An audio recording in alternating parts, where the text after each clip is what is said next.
രാമ രാമ ഹരേ ഹരേ ഹരേ കൃഷ്ണ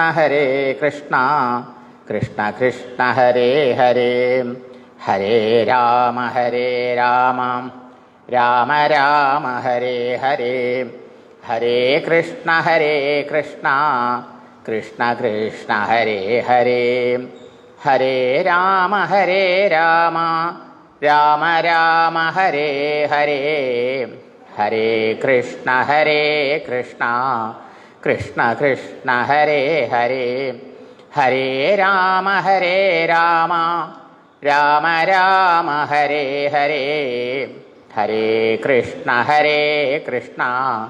കൃഷ്ണ കൃഷ്ണ ഹരേ ഹരേ ഹരേ രാമ രാമ രാമ രാമ ഹരേ ഹരേ ഹരേ കൃഷ്ണ കൃഷ്ണ കൃഷ്ണ ഹരേ ഹരേ ഹരേ രാമ രാമ രാമ രാമ ഹരേ ഹരേ ഹരേ കൃഷ്ണ കൃഷ്ണ കൃഷ്ണ ഹരേ ഹരേ സർവത്ര ഗോവിന്ദനാമ സങ്കീർത്തനം ഗോവിന്ദ ഗോവിന്ദ.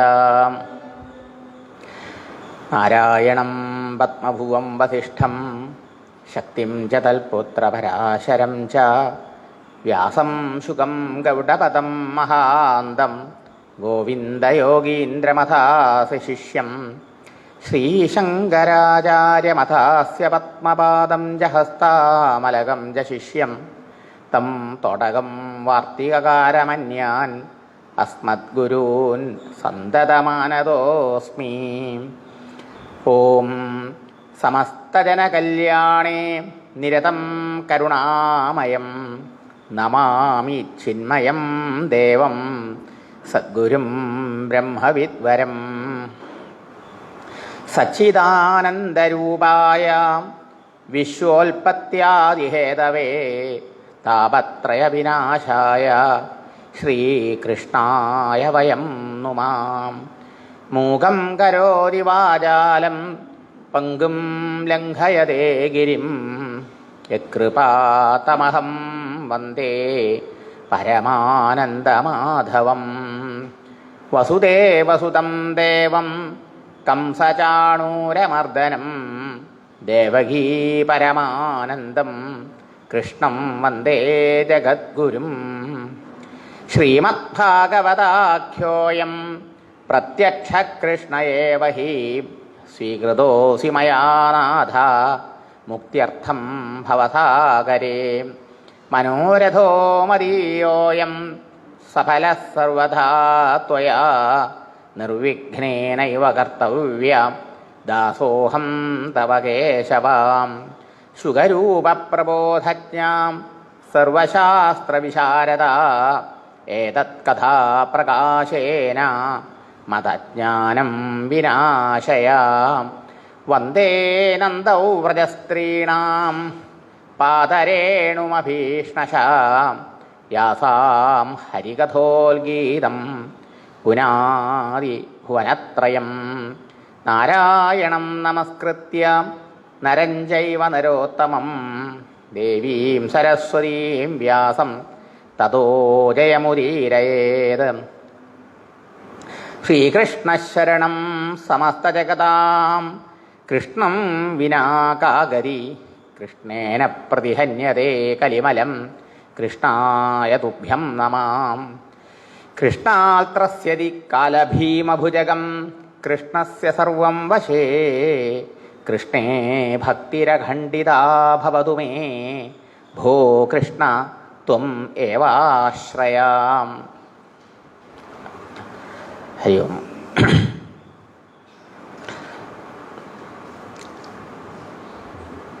ശ്രീ പരീക്ഷത്തിന് ഗംഗാതീരത്ത് വച്ച് ശുഖബ്രഹ്മർഷി ഭാഗവതം ഉപദേശിച്ചു. അത് ഞാനും അവിടെ ഇരുന്ന് ഭാഗ്യം കൊണ്ട് കേട്ടു. എനിക്ക് ആവും പോലെ നിങ്ങൾക്ക് പറഞ്ഞു തരാം എന്ന് പറഞ്ഞ സമയത്ത് ഭാഗവതത്തിൻ്റെ ഉൽപ്പത്തിയെക്കുറിച്ചിട്ടുള്ള സംശയങ്ങളാണ് നൈമിഷാരണ്യത്തിലിരിക്കുന്ന ശൗനകാദി മഹർഷിമാർ ഉന്നയിച്ചത്. ആദ്യത്തെ ചോദ്യം, കസ്മിൻ യുഗേ പ്രവൃത്തേയം, ഏത് യുഗത്തിലാണ് ഈ ശ്രീമദ് ഭാഗവതം എഴുതപ്പെട്ടത്, രചിക്കപ്പെട്ടത്? എവിടെ വച്ചിട്ടാണ് കേന സ്ഥാനേ ഏത് സ്ഥലത്ത് വെച്ചിട്ടാണത് എഴുതിയത്, ആരാണത് എഴുതിയത്, എന്ത് കാരണം കൊണ്ടാണ് എഴുതിയത് എന്നർത്ഥം. ഇപ്പോൾ ഒരു ചോദ്യത്തിന് 4 ചോദ്യം. രണ്ടാമത്തെ ചോദ്യം, ശുകബ്രഹ്മർഷി 7 ദിവസം ഗംഗാതീരത്ത് പരീക്ഷത്തിൻ്റെ അടുത്ത് വന്നിരുന്ന് പരീക്ഷത്തിന് ഉപദേശിച്ചു എന്നത് വളരെ വിശ്വസിക്കാൻ വിഷമം, ആശ്ചര്യജനകമായിട്ട് കാര്യം. എന്താ കാരണം? ഒന്നാമത് ശുകബ്രഹ്മർഷിയെപ്പോലുള്ള മഹാത്മാക്കളെ കാണാനേ കിട്ടില്ല, കണ്ടാൽ മനസ്സിലാവില്ല. ഗൂഢോ മൂഢ ഇവ ഈയതേ, അവധൂതന്മാരുടെ ലക്ഷണം അതാണ്. സാധാരണക്കാരന് മനസ്സിലാവില്ല, മനസ്സിലാവാത്ത മട്ടിലാണ് അവരെ ജീവിതം ഉണ്ടാവുക എന്നർത്ഥം. മാത്രമല്ല അങ്ങ് അദ്ദേഹം എല്ലാത്തിലും ഭേദഭാവനയില്ലാതെ പരബ്രഹ്മസ്വരൂപനായ ഭഗവാനെ സർവത്ര ദർശിച്ചുകൊണ്ട് സഞ്ചരിക്കുന്നവനാണ് അർത്ഥം. അതുമല്ല അദ്ദേഹത്തിന് സ്ത്രീ പുംഭിതാൻ നതു സുതസ്യത്തെ, വ്യാസമഹർഷിയുടെ പുത്രനായ ശുകാചാര്യന് സ്ത്രീ പുരുഷ ഭാവം പോലുമില്ല, ഭേദഭാവം പോലുമില്ല. നാമരൂപങ്ങളെ കാണുമ്പോഴാണല്ലോ ഭേദഭാവന. നാമരൂപങ്ങളുടെ പുറകിലുള്ള അതിനധിഷ്ഠാനമായിരിക്കുന്ന ആ പരമാത്മ ചൈതന്യത്തെ സാന്നിധ്യത്തെ കാണുമ്പോൾ ഭേദമില്ലാണ്ടായി. അതിനാണ് അപ്സര സ്ത്രീകൾ കുളിക്കുന്ന സമയത്ത് 16 വയസ്സുകാരനും യുവാവും നഗ്നശരീരനുമായ ശുകാചാര്യൻ അതിലേ പോയപ്പോൾ അപ്സര സ്ത്രീകൾക്ക് അരയിൽ വസ്ത്രമില്ലെങ്കിലും അവർക്ക് ലജ്ജയുണ്ടായില്ല. കാരണം എന്താ? അവരെയും ഭഗവത് സ്വരൂപമായിട്ടാണ് ശുകാചാര്യൻ കണ്ടുകൊണ്ട് പോണത്.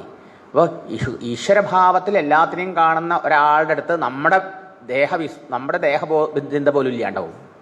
അവരുടെ സാന്നിധ്യം നമ്മളെപ്പോലും വലിയൊരു ഉയർത്താത്തേക്ക് ഉയർത്തും, അവരറിയില്ല. എന്നാൽ വ്യാസമഹർഷിക്കോ സ്ത്രീ പുരുഷ ഭേദമുണ്ട്, എൻ്റെ പുത്രൻ എന്നെ ഉപേക്ഷിച്ച് പോണു എന്ന വിരഹദുഃഖം കൊണ്ടാണ് പുത്രൻ്റെ പിന്നാലെ വേദവ്യാസ മഹർഷി പോയത്. അങ്ങനെയുള്ള അദ്ദേഹത്തിന് പ്രായം ഉണ്ടെങ്കിലും ശരീരത്തിൽ വസ്ത്രം ഉണ്ടെങ്കിലും അദ്ദേഹത്തിനെ കണ്ടപ്പോൾ ആ അപ്സരസുകൾക്ക് ലജ്ജ തോന്നി, വസ്ത്രം എടുത്തു എന്നാണ്. അപ്പം അവരാണ് പറഞ്ഞത്. അപ്പോൾ ആ സമയത്തും പറഞ്ഞു, പുത്രാന്ന് വിളിച്ചപ്പോൾ ആ ശബ്ദം എല്ലാ വൃക്ഷങ്ങളിലൂടെയും പ്രതിധ്വനിച്ചു എന്നാണ് അല്ലേ. സർവഭൂത ഹൃദയം മുനിം ആനദോസ്മി എന്ന് പറഞ്ഞു നേരത്തെ. സർവഭൂതങ്ങളുടെയും ഹൃദയത്തിൽ അന്തര്യാമിയായി വാഴുന്ന ആ പരമാത്മസ്വരൂപവുമായി ഐക്യം പ്രാപിച്ച ആളായിരുന്നു, ആ സാക്ഷാത്കാരം നേടിയ ആളായിരുന്നു അദ്ദേഹം. ഇങ്ങനെയൊക്കെയുള്ള ഒരാൾ ഒരിടത്ത് 7 ദിവസം ഇരിക്കേ എങ്ങനെ അദ്ദേഹനെ കണ്ടുപിടിച്ചു? നാട്ടുകാർക്കും അല്ലെങ്കിൽ പൗരജനങ്ങൾക്കും പരീക്ഷത്തിനും എങ്ങനെ അദ്ദേഹനെ തിരഞ്ഞ് മനസ്സിലാക്കി കൂട്ടിയിട്ട് വന്ന് ഭാഗവതം കേൾപ്പിക്കാൻ സാധിച്ചു? എന്താ കാരണം? കഥം ആലക്ഷിത പൗരൈഹി സംപ്രാപ്ത ഗുരുജാങ്കലാൻ ഉന്മത്ത മൂകജടവത് വിചരൻ ഗജസാഹ്വയേ. വിചരൻ, അദ്ദേഹം ഇങ്ങനെ വിചരിക്കുന്നു, സഞ്ചരിക്കുന്നു, യാത്ര ചെയ്യുന്നു. എങ്ങനെ സഞ്ചരിക്കുന്നത്? ശുകാചാര്യനും അതുപോലെയുള്ള മഹാന്മാരും ആ ഉന്മത്തനെ പോലെ, ഭ്രാന്തനെ പോലെ. മറ്റുള്ളവർക്ക് കണ്ട ഭ്രാന്തനാന്ന് തോന്നും. ചില ആൾക്കോ മൂകനെ മാതിരി, ചിലപ്പോൾ ഒന്നും ചോദിച്ചാലും വർത്താനം പറയില്ല, മിണ്ടില്ല, ഒന്നും അറിയും. മൂകനെ പോലെ അഭിനയിക്കും, മൂഢനെ പോലെ, ജഡനെ പോലെയൊക്കെ സഞ്ചരിക്കും എന്നർത്ഥം. രഘുഗണൻ അറിയാണ്ട് പല്ലക്കടിപ്പിച്ച ആ ഭരതയോഗീശ്വരൻ്റെ സ്ഥിതി അങ്ങനെയായിരുന്നല്ലോ അല്ലേ. ഇതാണ് അവരുടെ അവസ്ഥ. അപ്പോൾ അങ്ങനെ ഇരിക്കെ പുരുഷ ഭേദഭാവനയില്ലാത്തവനും എല്ലാത്തെയും ഭഗവത് സ്വരൂപമായി കാണുന്നവനും ഇങ്ങനെ ജഡനെ പോലെയോ ഭ്രാന്തനെ പോലെയോ ഒക്കെ മൂകനെ പോലെയൊക്കെ മറ്റുള്ളവരുടെ ദൃഷ്ടിയിൽ, അവരങ്ങനെയൊന്നുമല്ലേ, മറ്റുള്ളവരുടെ ദൃഷ്ടിയിൽ തോന്നും. അതുപോലെ സഞ്ചരിക്കുന്നു. എവിടെയൊക്കെ സഞ്ചരിച്ചിട്ടുണ്ടാവും? കുരു ജാങ്കലാൻ, കുരു ദേശങ്ങളിലും ജാങ്കലം ഭൂമികളിലുമൊക്കെ അവിടെ ഓരോ സ്ഥലത്തിൻ്റെ പേര്, അങ്ങനെയുള്ള പല സ്ഥലത്തും അവധൂതനായിട്ട് അദ്ദേഹം സഞ്ചരിച്ചിട്ടുണ്ടാവും. അങ്ങനെയുള്ള അദ്ദേഹത്തിനെ എങ്ങനെ കണ്ടുപിടിച്ചു എന്നാണ്. കഥം വാ പാണ്ഡവേയസ്യാം രാജർഷേർമുനിനാ സഹ സംവാദഃ സമഭൂത്താത എത്രൈഷാ സാത്വതീ ശ്രുതിഃ.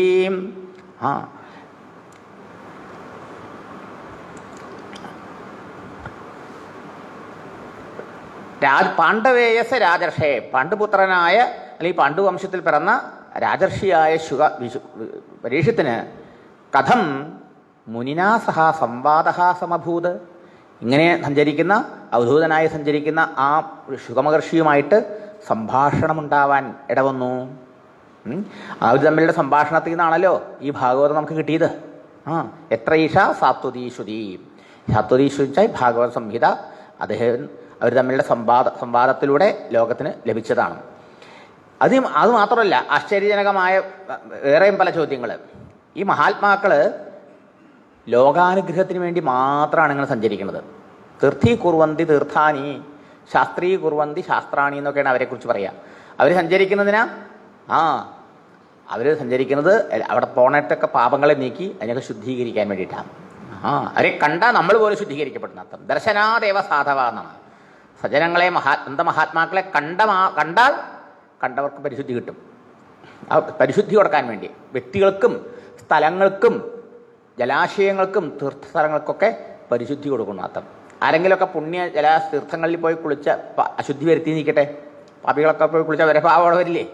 ഇവരെ സ്പർശന മാത്രം കൊണ്ട് അവരുടെ പാപം, ആ തീർത്ഥങ്ങളുടെ പാപമൊക്കെ തീരുവത്രയും അർത്ഥം. അതാണ് ഗംഗാമാതാവിനെ ഭൂമിയിലേക്ക് കൊണ്ടുവരാൻ വേണ്ടി തപസ് ചെയ്തുല്ലോ ഭഗീരഥൻ. അപ്പോൾ ഗംഗാമാതാവ് ഭഗീരഥനോട് ചോദിച്ച ചോദ്യം ഇതായിരുന്നു: ഞാനിപ്പോൾ പരിശുദ്ധയാണ് സ്വർഗത്തിൽ.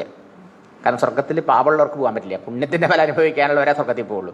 അപ്പോൾ എന്നെ കേടുവരുത്താൻ, പാപം കൊണ്ട് എന്നെ കേടുവരുത്താൻ ഇവിടെ ആരുമില്ല. ഭൂമിയിൽ വന്ന പാപികളും ഉണ്ട്, പുണ്യവാന്മാരും ഉണ്ട്. ഈ പാപികളൊക്കെ എന്നിൽ വന്ന് കുളിച്ചാൽ അവരുടെ പാപമൊക്കെ എനിക്ക് വരും. അപ്പം എൻ്റെ പാപം ആര് തീർക്കും എന്ന് ചോദിച്ചപ്പോൾ ഭഗീരഥൻ സംശയം കൂടാതെ പറഞ്ഞു, സ്വന്തം ഹൃദയത്തിൽ ഹരി ആത്മാവായി എല്ലാവരുടെ ഉള്ളിലുണ്ട് അല്ലേ? ഹരി ദേഹഭൃതാം ആത്മാ എന്നാണ്. എല്ലാ ദേഹമുള്ളവരുടെ ഉള്ളിലും ദേഹത്തെ പ്രവർത്തിപ്പിക്കുന്ന ചൈതന്യമായിരിക്കുന്നത് ഭഗവാൻ ശ്രീഹരിയാണ്. പക്ഷേ ആ ഹരി അവിടെ ഉണ്ടെങ്കിലും ആ ഹരിയെ സാക്ഷാത്കരിക്കുന്നവർ കുറവാണ്. ആ ഹരിയെ സാക്ഷാത്കരിക്കുന്ന മഹാത്മാക്കളുടെ നാടാണ് ഈ പുണ്യഭൂമി. അവർ അമ്മയിൽ വന്ന് ഒന്ന് കൈയും കാലും കഴിയാൽ മതി. തേ അംഗസംഗാതെന്ന് പറയാം. അവരൊന്ന് സ്പർശിച്ചാൽ മതി അമ്മയുടെ പാപം മുഴുവൻ നീങ്ങോളുന്ന അത്രയും മഹാന്മാരാണ് അവരെന്നർത്ഥം. ഇങ്ങനെയുള്ളവരാണ് ഇവര്. അങ്ങനെയുള്ളവരായിട്ട് സ്ഥിരമായി നിൽക്കുവോ? ഇല്ലേ? പറയണു, സ ഗോദോഹനമാത്രം ഹി ഗൃഹേഷു ഗൃഹമേധിനാം അവേക്ഷതേ മഹാഭാഗ തീർത്ഥീകുറുവൻ തദാശ്രമം. എന്തിനവർ സഞ്ചരിക്കുന്നു? തീർത്ഥീകുറുവൻ, ഒക്കെ തീർത്ഥമാക്കാൻ, തീർത്ഥത്തെ പരിശുദ്ധീകരിക്കാൻ വേണ്ടിയിട്ട്, മറ്റുള്ളവർക്ക് പരിശുദ്ധി കൊടുക്കാൻ വേണ്ടിയിട്ടാണ് ഇവർ സഞ്ചരിക്കുന്നത് തന്നെ. അങ്ങനെയുള്ളവർ ഗൃഹേഷു ഗൃഹമേദിന, ഗൃഹസ്ഥാശ്രമികളുടെയൊക്കെ വീട്ടിൽ പോയിച്ചാലോ, നമ്മുടെയൊക്കെ വീട്ടിൽ വന്നാൽ എത്ര നേരം നിൽക്കും? അവർ വരുന്നത് ഭിക്ഷയ്ക്ക് വേണ്ടിയിട്ടും കൂടിയല്ല. സാധാരണ സന്യാസിമാർ ഭിക്ഷയ്ക്ക് വേണ്ടിയൊക്കെ പോകും, ബ്രഹ്മചാരിമാരും. പക്ഷേ ഈ അവധൂത മഹാത്മാക്കള് ഭിക്ഷയ്ക്ക് വേണ്ടി പോലുമല്ല ഗൃഹസ്ഥന്മാരടുത്ത് പോണത്. പിന്നെന്തിനു വേണ്ടിയിട്ടാ?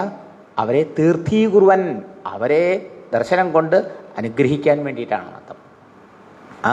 അങ്ങനെ പോയ എത്ര നേരം നിൽക്കും?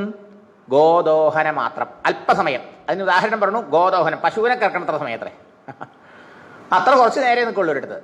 അങ്ങനെയുള്ള ഈ മഹാത്മാവ് എങ്ങനെ 7 നീണ്ട ദിവസം ഈ ഗംഗാതീരത്തെ പരീക്ഷത്തിൻ്റെ അടുത്തിരുന്ന് അദ്ദേഹം ഈ ഭാഗവതം മുഴുവൻ പഠിപ്പിച്ചു എന്നുള്ളത് ആശ്ചര്യമല്ലേ? കേൾക്കുമ്പോൾ അവിശ്വസനീയമായ കാര്യമല്ലേ? അതുകൊണ്ടാണ് വീണ്ടും വീണ്ടും ചോദിക്കുന്നത്.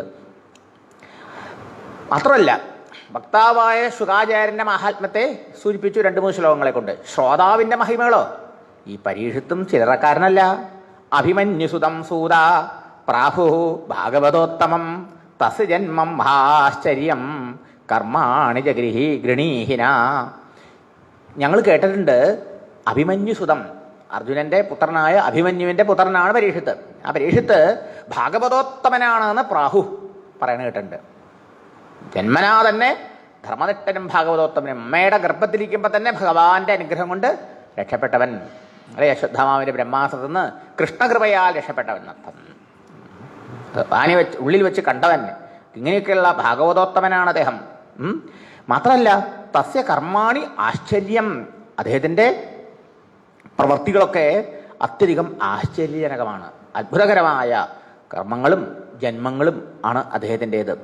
അതിനെയും ഞങ്ങൾക്ക് കേൾപ്പിച്ചു തരണം. അപ്പം അദ്ദേഹത്തിൻ്റെ അത്ഭുതമായി എന്തൊക്കെ ചെയ്തു, അദ്ദേഹത്തിൻ്റെ ഈ ജീവിതത്തിൽ പരീക്ഷിത്ത് ചക്രവർത്തിയായിട്ട് എന്തൊക്കെ ചെയ്തു, അത്ഭുത പ്രവൃത്തികൾ, അദ്ദേഹത്തിൻ്റെ ജന്മരഹസ്യങ്ങളൊക്കെ ഞങ്ങൾക്ക് പറഞ്ഞു തരണം. സസമ്രാട് കസ്യവാഹേതോഹോ പാണ്ഡൂനാം മാനവർദ്ധനഃ പ്രായോപവിഷ്ടോ ഗംഗായാം അനാധൃത്യ അധിരാശയം. എന്താ അങ്ങ് പറഞ്ഞത്? പരീക്ഷിത്ത് മഹാരാജാവ് സർവസംഘ പരിത്യാഗം ചെയ്ത് ഗംഗാതീരത്തു നിന്ന് പ്രായോപവേശം ചെയ്തു എന്നും ആ സമയത്ത് ശുഗബ്രഹ്മർഷി അവിടെ എഴുന്നള്ളിയെന്നും അദ്ദേഹം ഭാഗവതം ഉപദേശിച്ചു. അപ്പോൾ അങ്ങ് അവിടെ ഇരുന്ന് കേട്ടു. അത് ഞങ്ങൾക്ക് പറഞ്ഞുതരാന്നല്ലേ പറഞ്ഞത്? നിർത്തും. അവിടെ ഒരു സംശയമുണ്ട്. എന്താ സംശയം? സമ്രാട്ട്, അദ്ദേഹം ചക്രവർത്തിയാണ് അല്ലേ? പാണ്ഡൂനാം മാനവർദ്ധന, പാണ്ഡവ വംശത്തിന് തന്നെ അഭിമാന ഭാജനമാണ് അദ്ദേഹം. അത്ര മഹാനായ കൃത്യമാനായ ഭരണാധികാരിയായിരുന്നു. അങ്ങനെയുള്ള അദ്ദേഹം കസ്യ ഹേതോഹോ, എന്ത് കാരണം കൊണ്ടാണ് പ്രായോവിഷ്ടം ഗംഗാതീരത്ത് വന്ന് രാജ്യത്തെയും ഐശ്വര്യത്തെയും സമ്പത്തിനെയും സൗഭാഗ്യത്തെയൊക്കെ ഉപേക്ഷിച്ചുകൊണ്ട് പ്രായോപേക്ഷിച്ച് ഒരുങ്ങിയത്? അതെന്നെ ആശ്ചര്യകരമല്ലേ? അപ്പം പരീക്ഷത്തിന്റെ കൂടുതൽ യോഗ്യതയാണ് ഇവിടെ സൂചിപ്പിക്കുന്നത്. ഒന്നാമത് ഭാഗവതോത്തമൻ, രണ്ടാമത് പാണ്ഡുവംശത്തിന് തന്നെ അഭിമാനഭാജനമായ അത്രയും കീർത്തി വരുത്തിയ ആള്, മൂന്നാമത് ചക്രവർത്തി. അതിനെയൊക്കെ ആദരിക്കാതെ മരണം വരെ ആഹാരം കഴിക്കാതെ വെള്ളം പോലും കഴിക്കാതെ ഈശ്വരചിന്തയോടുകൂടി ഈശ്വരധ്യാന നിരതനായി ശരീരത്തെ ഉപേക്ഷിക്കുക എന്നുള്ള കഠിനമായൊരു വ്രതമാണത്. ഈസി ആയിട്ടുള്ള കാര്യമല്ല. നമുക്ക് ഒരു നേരം ആഹാരം ഉപേക്ഷിക്കുക, ഒരു ഏകാദശിക്കുക എന്ന് പോലുള്ളത് കഠിനമാണ് നമുക്ക്. അപ്പോൾ ഒരു ദിവസം ഒന്നും കഴിക്കാണ്ടിരിക്കുക എന്ന് പറഞ്ഞാൽ എത്ര വിഷമം ഉണ്ടാവും? ഇവിടെ 7 ദിവസമാണ് ഒന്നും കഴിക്കാണ്ടിരിക്കുന്നത്. നമ്മളെ എന്തെങ്കിലുമൊക്കെ കഴിച്ചിട്ട് ആണ് ഇരിക്കുന്നത്, പറഞ്ഞ് നോക്കണം. എന്നാലും പൊട്ടെ സാരമില്ല, ഈശ്വരൻ്റെ ചിന്ത ചെയ്താലും മതി, എന്തെങ്കിലും കഴിച്ചാലും വിരോധമില്ല. അതുപോലെ നമുക്ക് സാധിക്കണില്ല.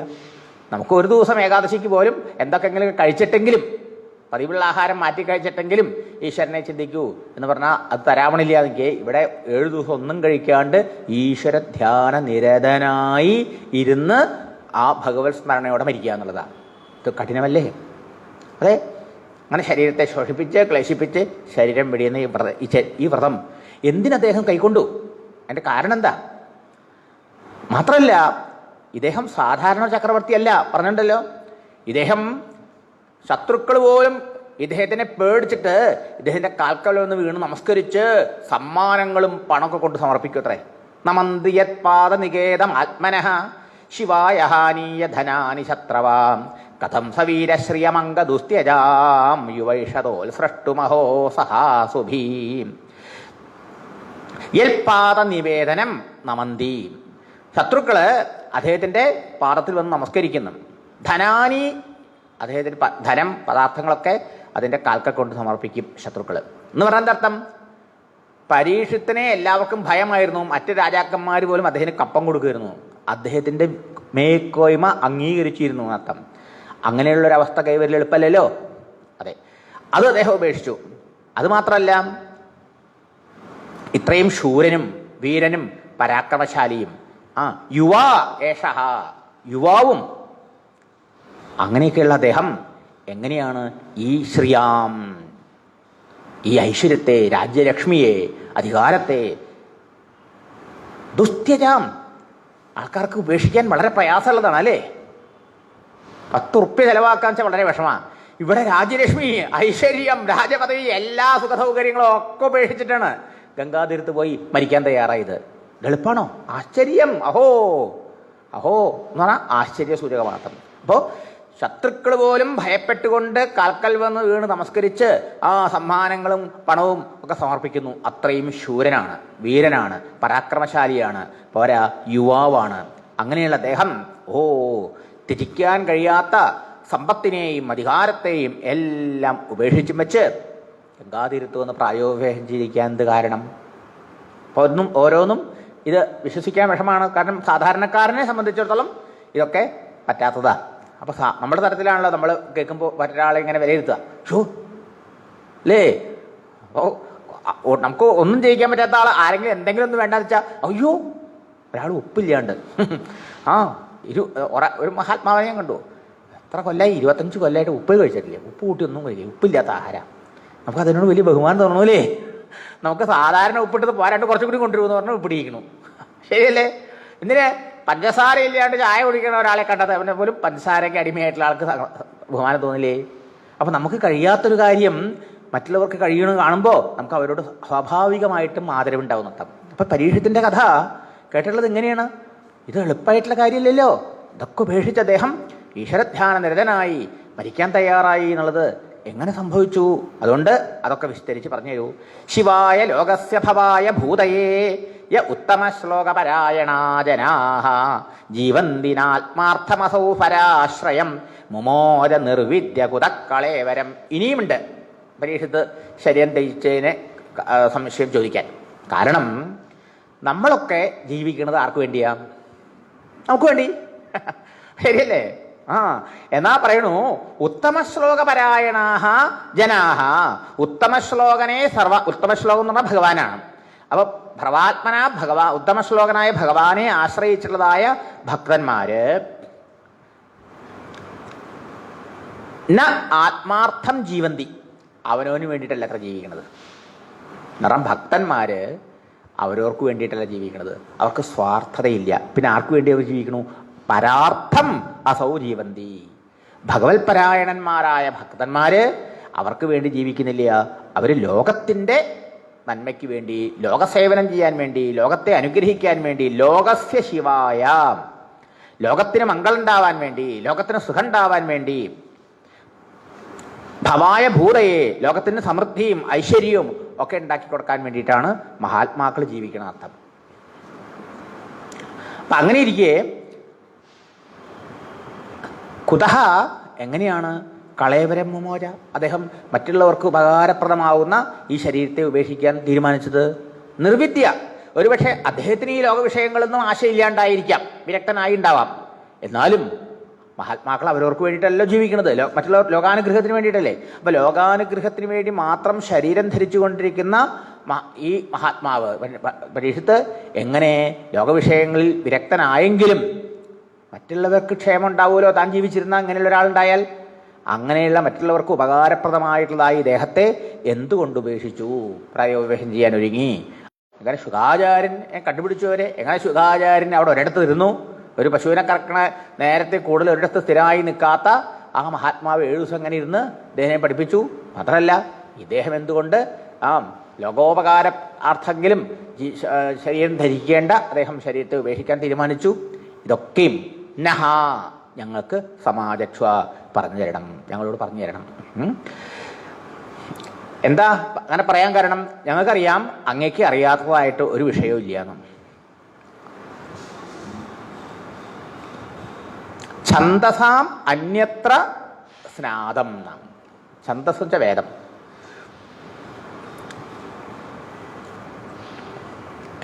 വേദവാക്കുകൾ ഒഴിച്ച്, വേദരഹസ്യങ്ങൾ ഒഴിച്ച് മറ്റുള്ള കാര്യങ്ങളിലൊക്കെ അങ്ങ് പാരംഗതനാണ് അറിയാം എന്നർത്ഥം. എന്താ അങ്ങനെ പറഞ്ഞത്? സൂതൻ വേദപഠനത്തിന് അധികാരമില്ലാത്ത ആളാണ്.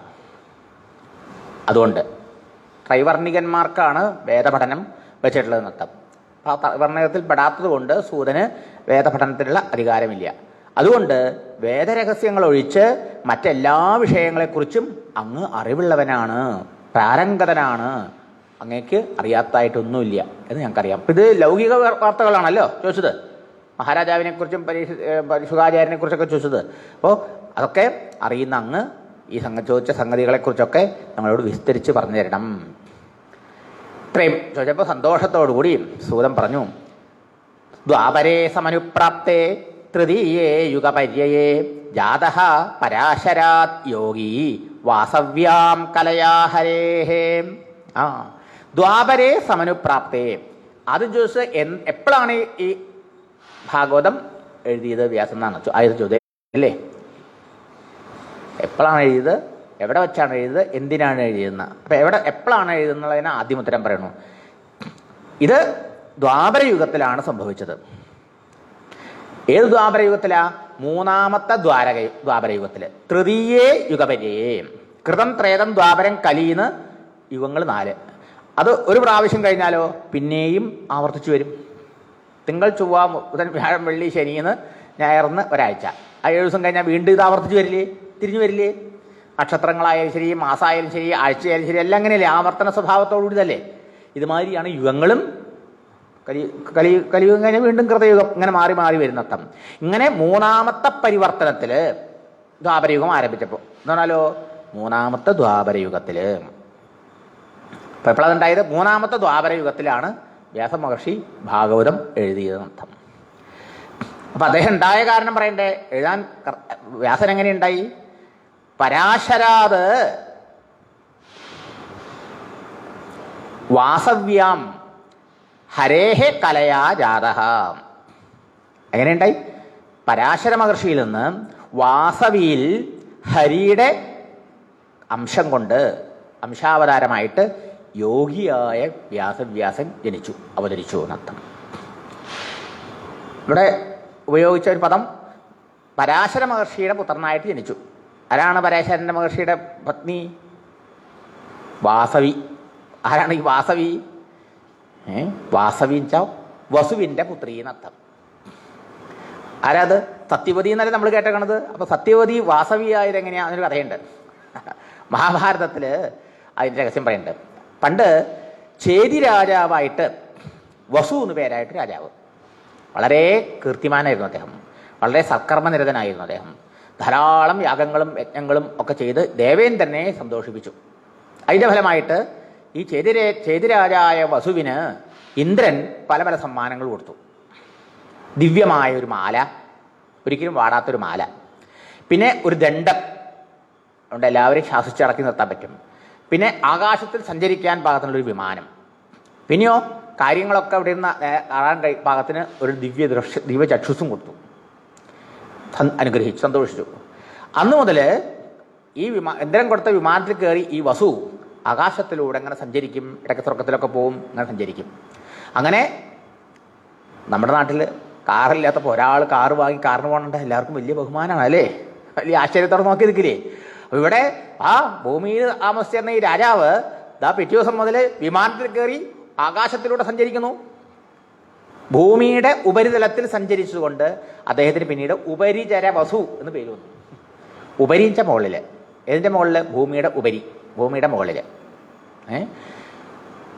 തലയ്ക്കുപരി തലയുടെ മുകളിൽ, ഭൂമിയുടെ ഉപരിതലത്തിൽ ആകാശത്തിലൂടെ ഈ വിമാനത്തിലൂടെ സഞ്ചരിച്ചപ്പോൾ ആൾക്കാർ കാലം കൊണ്ട് അദ്ദേഹത്തിനെ വെറും വസു എന്നല്ല ഉപരിചര വസു എന്ന് പേരിട്ടു എന്നർത്ഥം. അങ്ങനെ ഇരിക്കണം സമയത്ത് അദ്ദേഹത്തിൻ്റെ രാജ്യത്തിൻ്റെ അടുത്ത് കൂടെ ഒരു നദി ഒഴുകുന്നുണ്ട്. ശുക്തിമതി എന്നാണ് ആ നദിയുടെ പേര്. ഒരിക്കൽ ഈ ശുക്തിമതി, നദികൾക്കും പർവ്വതങ്ങൾക്കൊക്കെ അധിഷ്ഠാന ദേവതകളുണ്ട് കേട്ടോ.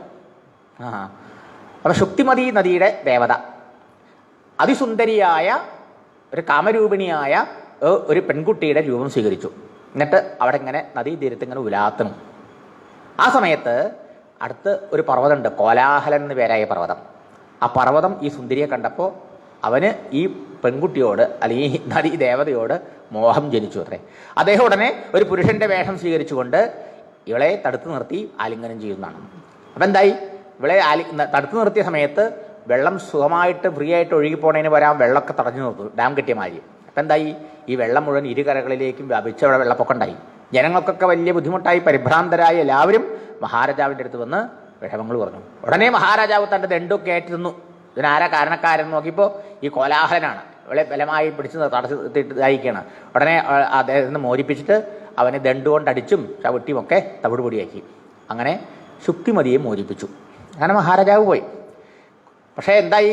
അപ്പോഴേക്കും കോലാഹലിൽ നിന്ന് ഈ ശുക്തിമതി ദേവി ഗർഭം ധരിച്ചിരുന്നു, ഗർഭിണിയായിരുന്നു. കാലം കൊണ്ട് അവൾ പ്രസവിച്ചു.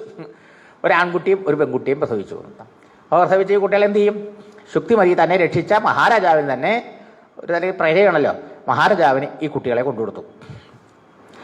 ആൺകുട്ടിയെ അദ്ദേഹം തൻ്റെ സേനാനായകനാക്കി. പെൺകുട്ടിയെ ഗിരികന്യക, കോലാഹല പർവ്വതത്തിൻ്റെ മകളാണല്ലോ, അതുകൊണ്ട് ഗിരികന്യക എന്ന് പേരിട്ട് അദ്ദേഹം പത്നിയായി സ്വീകരിച്ചു. അങ്ങനെ കുറേ കാലം അങ്ങനെ കഴിഞ്ഞു. ശുക്തിമതി ദേവിയുടെ പുത്രിയായ ആ ഗിരികന്യകയെ വിവാഹം കഴിച്ച് മഹാരാജാവ് കുറേ കാലം അങ്ങനെ കഴിഞ്ഞു. അങ്ങനെ ഇരിക്കുമ്പോൾ അദ്ദേഹത്തിന് ഒരിക്കൽ നായാട്ടിന് പോകേണ്ട ആവശ്യം വന്നു. നായാട്ടിന് പോകുന്ന സമയത്ത് ഈ ദേവിയുടെ സ്മരണയിലാണ് പോയത്. ദേവിയെ നോക്കി, ദേവിയെ ആ രൂപം അദ്ദേഹത്തിന് വലിയ, ദേവിയിൽ അത്യധികം ആസക്തനായിരുന്നു. അങ്ങനെ മനസ്സോടെയാണെങ്കിലും നായാട്ടിന് പോകാണ്ട് നിവൃത്തിയില്ല, അതുകൊണ്ട് നായാട്ടിന് പോയി. അങ്ങനെ കാട്ടിൽ ചെന്ന് നായാടിക്കൊണ്ടിരിക്കുന്ന സമയത്ത് അവിടെ കാമോദ്ദീപകങ്ങളായ പല പല രംഗങ്ങളും കാണാൻ ഇവിടെ വന്നു.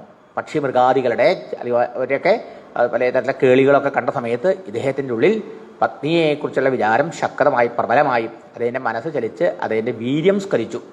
അപ്പോൾ അദ്ദേഹം ആ വീര്യം നഷ്ടപ്പെടാതിരിക്കാൻ വേണ്ടി അതിനെ ഒരേ ഇലയിൽ പൊതിഞ്ഞിട്ട്, കാട്ടിലയിൽ പൊതിഞ്ഞ് ഒരു കൃഷ്ണപ്പരുന്തിനെ ഏൽപ്പിച്ചു തൻ്റെ പത്നിക്ക് കൊണ്ടു കൊടുക്കാൻ പറഞ്ഞിട്ട്. അങ്ങനെ ആ കൃഷ്ണപ്പരുന്ത് ആ ബീജം കൊണ്ട് വരണ സമയത്ത് വേറൊരു പരുന്ത് ഇത് കാണാനായിട്ട് വന്നു.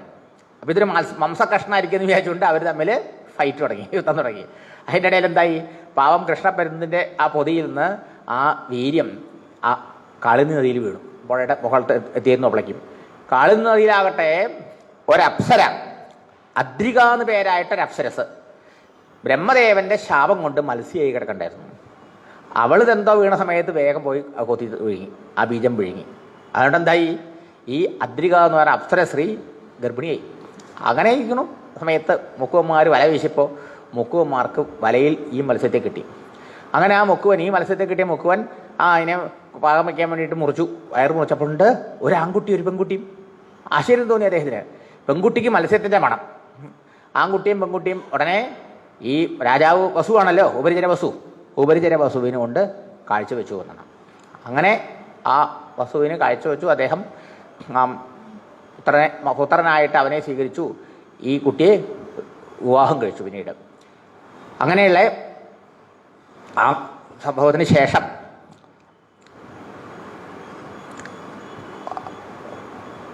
ഈ രാജാവ് ആൺകുട്ടിയെ പുത്രനായി സ്വീകരിച്ചല്ലോ. അദ്ദേഹം പിന്നീട് മത്സ്യത്തിൻ്റെ പുത്രനായി വന്നുകൊണ്ട് മത്സ്യരാജാവ് എന്ന പേരിൽ പ്രസിദ്ധനായി തീർന്നു എന്നാണ്.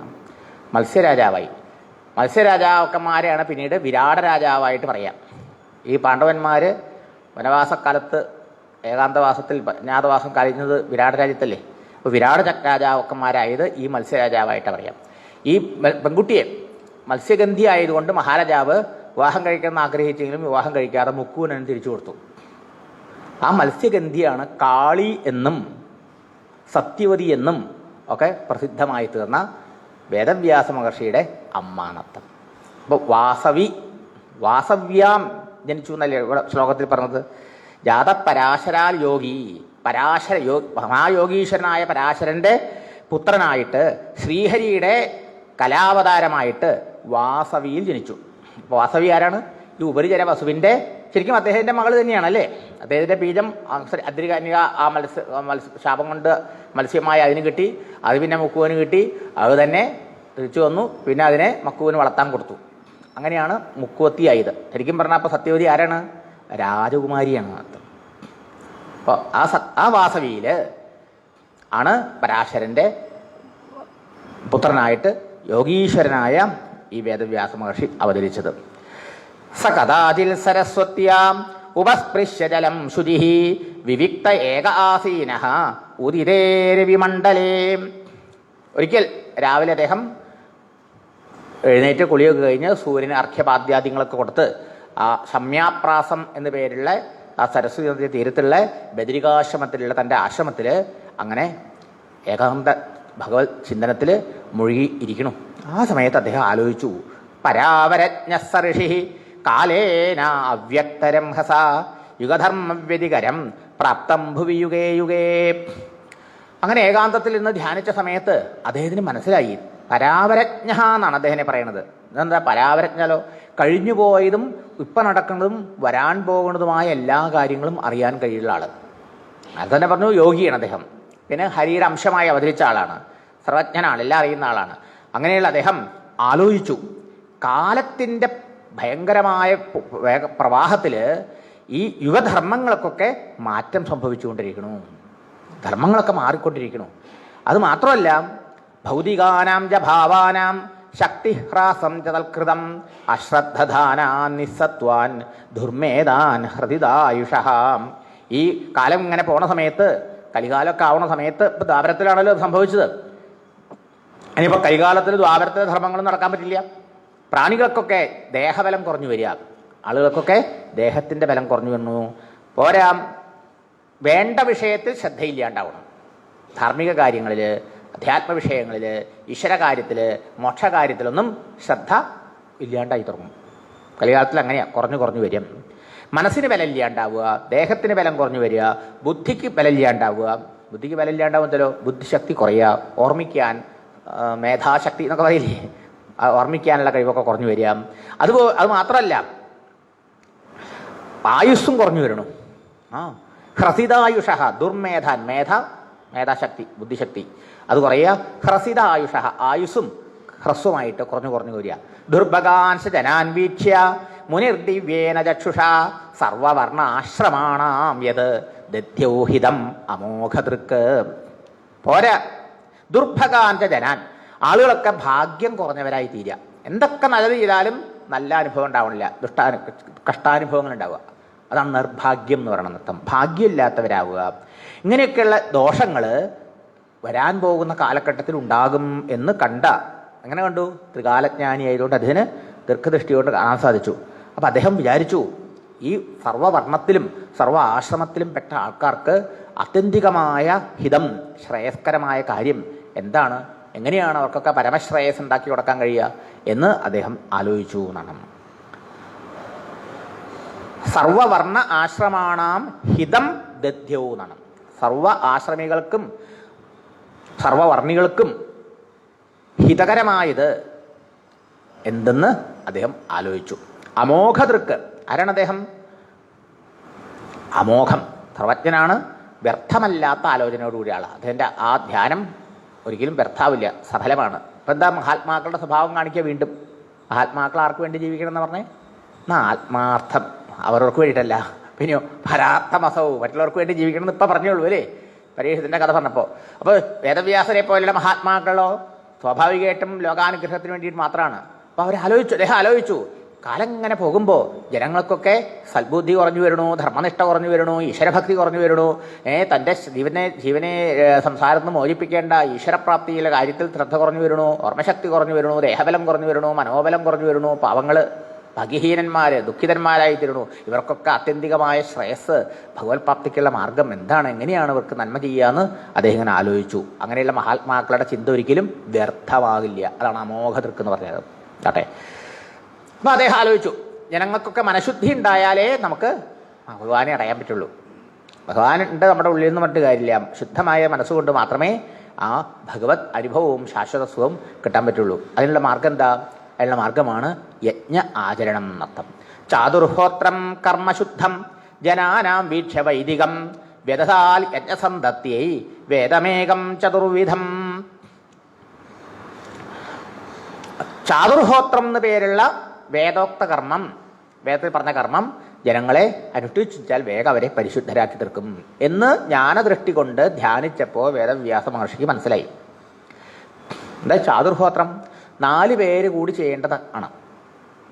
അപ്പോൾ ആ യാഗത്തിൽ 4 പുരോഹിതന്മാർ വേണം.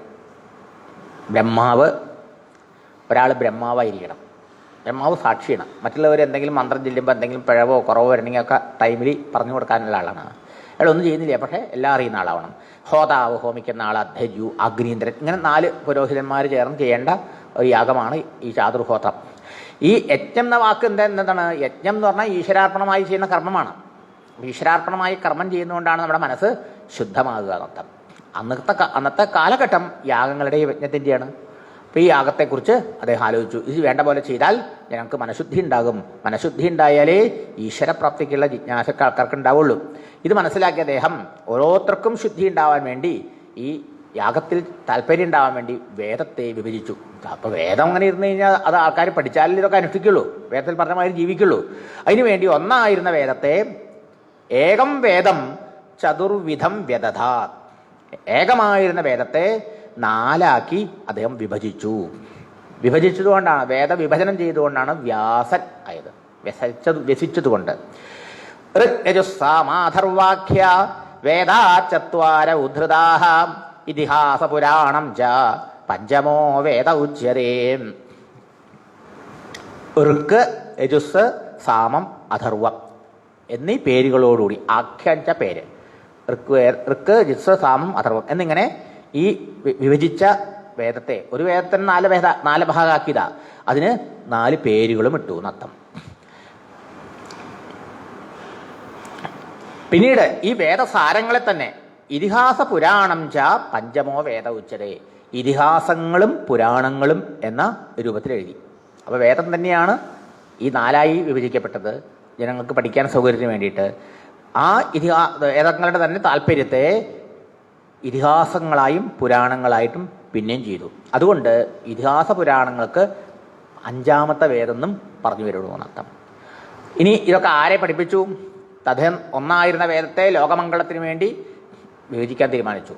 നോക്കണം, അവിടെ ശ്രദ്ധിക്കണം. തുടക്കത്തിലെ നമ്മളോട് പറയുകയാണ്, നമ്മുടെ എല്ലാത്തിൻ്റെയും അടിസ്ഥാനം, ആധാരം വേദമാണ്.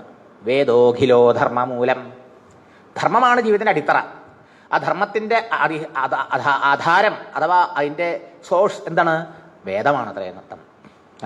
വേദമാണ് നമ്മുടെ ജീവിത ലക്ഷ്യത്തെക്കുറിച്ച് പറഞ്ഞു തരുന്നത്, ആ ലക്ഷ്യം പ്രാപിക്കുന്ന മാർഗത്തെക്കുറിച്ചും പറഞ്ഞു തരുന്നത്. അപ്പോൾ ചുരുക്കത്തിൽ ഒരാൾക്ക് ജീവിതം നന്നാക്കണമെങ്കിൽ എന്ത് ചെയ്യണം? ശാസ്ത്രത്തിൻ്റെ അടിസ്ഥാന പഠനം വേണമെന്നർത്ഥം.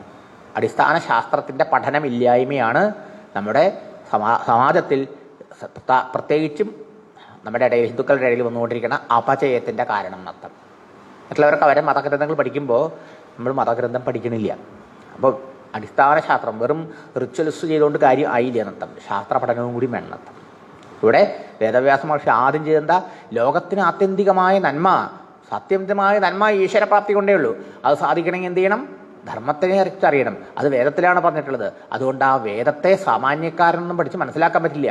അതുകൊണ്ട് അതിനെ സാമാന്യക്കാർക്കുടെ ഇടയിലേക്ക് എത്തിക്കുക. അതിനുവേണ്ടി അദ്ദേഹം 4 ആക്കി. പിന്നെ അത് 4 ശിഷ്യന്മാരെ പഠിപ്പിച്ചു.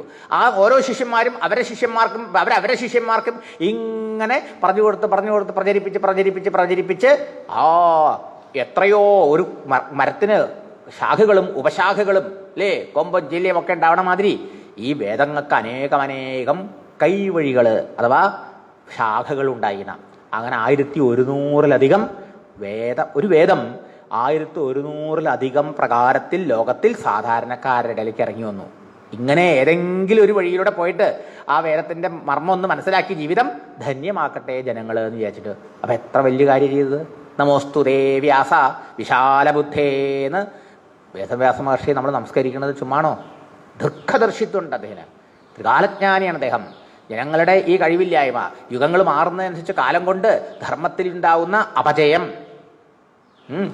ശാസ്ത്രങ്ങളൊക്കെ വേണ്ട പോലെ പഠിച്ച് മനസ്സിലാക്കിയിട്ട് കാര്യങ്ങളെ ഗ്രഹിച്ച് ജീവിക്കാനുള്ള കഴിവില്ലാത്ത പാവങ്ങളോടുള്ള അപാരമായ കാരുണ്യം കൊണ്ട് മനസ്സലിഞ്ഞ് അവിടുന്ന് ധ്യാനിച്ചു, ചിന്തിച്ചു, ഞാൻ എന്ത് ചെയ്യണമെന്ന്. അപ്പം അദ്ദേഹത്തിന് മനസ്സിലായി ഈ ശാസ്ത്രമാണ്, വേദമാണ് നമ്മുടെ അടിസ്ഥാന ശാസ്ത്രം. നമുക്ക് ഇതിഹാസങ്ങളും പുരാണങ്ങളും ഒക്കെ ഉണ്ടായിരിക്കാം, എത്രയോ ആയിരക്കണക്കിന് പുസ്തകങ്ങൾ നമ്മുടെ ലൈബ്രറിയിൽ ഉണ്ടായിരിക്കാം അല്ലേ? പക്ഷേ ഈ പുസ്തകങ്ങളുടെയൊക്കെ അടിസ്ഥാനം ഏതാ എന്ന് വെച്ചാൽ ഒറ്റെണ്ണ വേദം. രാമായണവും ഭാഗവതവും എന്നല്ല. രാമായണവും ഭാഗവതവും ഒക്കെ ഇതിഹാസവും പുരാണമാണ്. ഇതിന് പോലും എന്താണ് പ്രമാണം? വേദമാണ്. ഇതാണ് അദ്ദേഹം ആദ്യം ചെയ്തത്. ഇത് നമ്മൾ മനസ്സിലാക്കണില്ല. ഇപ്പോൾ വേദവ്യാസ മഹർഷി അത് എഴുതി പ്രചരിപ്പിച്ചു എന്ന് പറഞ്ഞാൽ നമ്മുടെ ഉത്തരവാദിത്വം എന്താ? നാം ഇത് നമുക്ക് വേണ്ടിയിട്ട് അതൊക്കെ ചെയ്തതേ. നമ്മളിത് പഠിക്കുകയും ശാസ്ത്രം പഠിക്കുകയും മറ്റുള്ളവർക്ക്, വരും തലമുറയ്ക്ക് ഇത് പകർന്നു കൊടുക്കുകയും വേണം. ഇല്ലെങ്കിൽ ലക്ഷ്യബോധമില്ലാതെ അലഞ്ഞു തിരിയും തലമുറ. അതാണല്ലോ നമ്മുടെ ഇടയിൽ സംഭവിച്ചുകൊണ്ടിരിക്കുന്നത്. ഇപ്പോൾ പൊതുവെ ഇപ്പോൾ സംഭവിച്ചുകൊണ്ടിരിക്കണതാ. നമ്മളൊക്കെ പഠിച്ചു, നല്ല ജോലിയൊക്കെ ആയി, പൈസയൊക്കെ ഉണ്ട്. പക്ഷെ എന്താ ചെയ്ത ലക്ഷ്യം എന്നറിയണില്ല അല്ലേ? സമാധാനമില്ല, ശാന്തിയില്ല. എന്ത് സുഖ ജീവിതം! ഇന്നത്തെ മോഡേൺ ന്യൂജൻ എന്നൊക്കെ പറയില്ലേ, അവരുടെ ജീവിതം എങ്ങനെയാണ് ഇപ്പോൾ നഷ്ടം.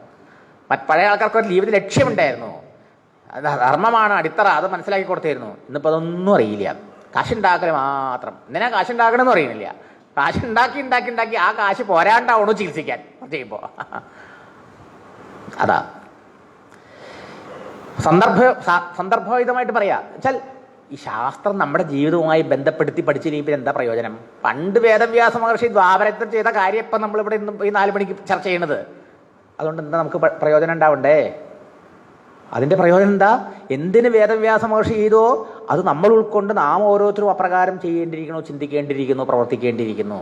അതിനാ അവിടെയാണ് നമ്മുടെ ഈ പഠനം, മിഷൻ്റെ പ്രവർത്തനം, ഈ ക്ലാസ്സുകൾ, ഈ പഠിക്കലും നമ്മൾ പഠിപ്പിക്കലൊക്കെ ലോകത്തിന് ആവശ്യം. കുട്ടികളായിരിക്കുമ്പോൾ തന്നെ ഒന്നും കഴിഞ്ഞ് കുട്ടികൾക്ക് ആ ചെറുതിലേ ആ സംസ്കാരം, ബാലവിഹാർ ക്ലാസ്സുകൾ ധാരാളം പറഞ്ഞു കൊടുത്ത് ഓഫ്ലൈനോ ഓൺലൈനോ ഒക്കെ ആയിട്ട് കുട്ടികളിൽ ഈ സംസ്കാരം എത്തിക്കുക. ഇതാണ് നമുക്ക് ചെയ്യാൻ കഴിയുന്നത്. ഈ സംസ്കാരം മറ്റു തലമുറയ്ക്ക് കൈമാറണം. ടോർച്ച് കൈമാറണം നമ്മൾ. അതാ അപ്പോൾ അദ്ദേഹം എന്ത് ചെയ്തു? ഒന്നായിരുന്ന വേദം അതിസൂക്ഷ്മമാണ്, ഗഹനമാണ്. വേദത്തിൻ്റെ അർത്ഥം സാമാന്യക്കാരന് മനസ്സിലാവില്ല. ഈശ്വര എന്താ പറയാൻ കാരണം തസ്യ നിശ്വസിതം ഋഗ്വേദോ യജുർവേദോ സാമവേദോ അഥർവേദ എന്നാണ് വേദത്തിൽ തന്നെ പറയുക. ആ സർവേശ്വരൻ്റെ നിശ്വാസങ്ങളാണ് പോലും വേദങ്ങൾ. നിശ്വാസങ്ങൾ എന്ന് പറയുന്ന അർത്ഥം നമുക്ക് ശ്വാസോച്ഛ്വാസത്തിന് എഫർട്ട് വേണം, പരിശ്രമം വേണം. അപ്പോൾ പരിശ്രമം കൂടാതെ എഫർട്ട്ലെസ് ആയിട്ട് ഭഗവാൻ നിന്നുണ്ടായതാണ്. അത് ധ്യാനാവസ്ഥ, ആ അവസ്ഥയിൽ, ധ്യാനത്തിൻ്റെ ധന്യാവസ്ഥയിൽ സ്വന്തം വ്യക്തിത്വം വിസ്മരിച്ച ആ സമയത്ത് ഋഷിമുനികൾക്ക് ഭഗവാൻ വെളിപ്പെടുത്തി കൊടുത്തതാണ്. അതുകൊണ്ട് അതിനെ വെളിപാടുകളെന്നും റിവീൽ ചെയ്ത് കൊടുത്ത അറിവാണ്. അതുകൊണ്ട് റിവലേഷൻ എന്നൊക്കെ പറയും.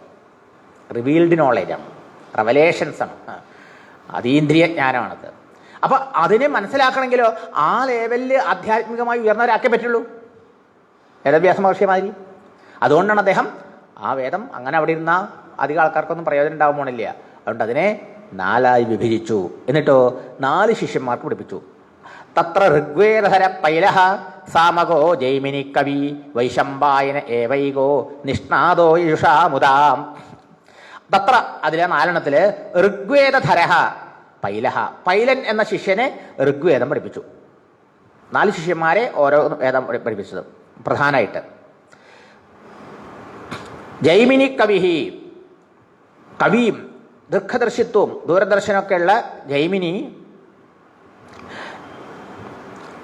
സാമവേദം പഠിച്ചു. വൈശമ്പായനേവ നിഷ്ണാദ, മഹാപണ്ഡിതനും വിദ്വാനുമായ ജൈമിനി സമവേദത്തെ പഠിച്ചപ്പോൾ വൈശമ്പായനൻ യജുർവേദത്തെയും പഠിച്ചു. അഥർവാംഗിരസം ആസീത് സുബന്ധു ദാരുണോ മുനി ഇതിഹാസ പുരാണാനാം പിതാമേ രോമഹർഷണ.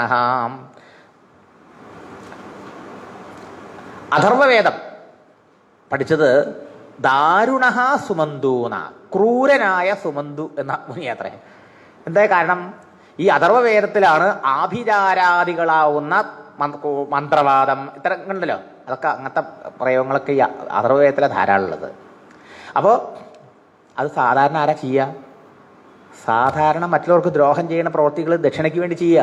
അത് കുറച്ച് കഠിന മനസ്സുള്ളവരെ ചെയ്യുള്ളൂ, മനസ്സിലായില്ലേ? എല്ലാവരും മന്ത്രവാദം പഠിക്കും, മന്ത്രവാദം ചെയ്യോ? ഇല്ല. സാധാരണ ദേവനെ പൂജ ചെയ്യാം. അതുകൊണ്ട് നമുക്കും ശ്രേയസ് ഉണ്ടാവുള്ളൂ, മറ്റുള്ളവർക്കും നാട്ടിനും ഗുണം ഉണ്ടാവും. മന്ത്രവാദം എന്തിനാ? മന്ത്രവാദം മറ്റുള്ളവർക്ക് നാശം ഉണ്ടാക്കാനും ദുരിതം ചെയ്യാനൊക്കെയാണ് അല്ലേ, പലതരത്തിൽ. അതാ ആഭിചാര പ്രവർത്തികൾ, അതൊക്കെ ഈ അഥർവവേദത്തിലെ ആ അഥർവവേദം ക്രൂരകർമ്മങ്ങളെക്കുറിച്ചൊക്കെ പറഞ്ഞിട്ടുള്ള ആ അഥർവവേദം ക്രൂരനായ ആളിനെ പഠിച്ചു അത്രേ. അതാണ് പ്രയോഗം കണ്ടില്ലേ? സുമന്തു ദാരുണ പ്രവർത്തികൾ, ക്രൂരമായ പ്രവർത്തികൾ ചെയ്യാൻ മടിയില്ലാത്ത സുമന്ത് പഠിച്ചു.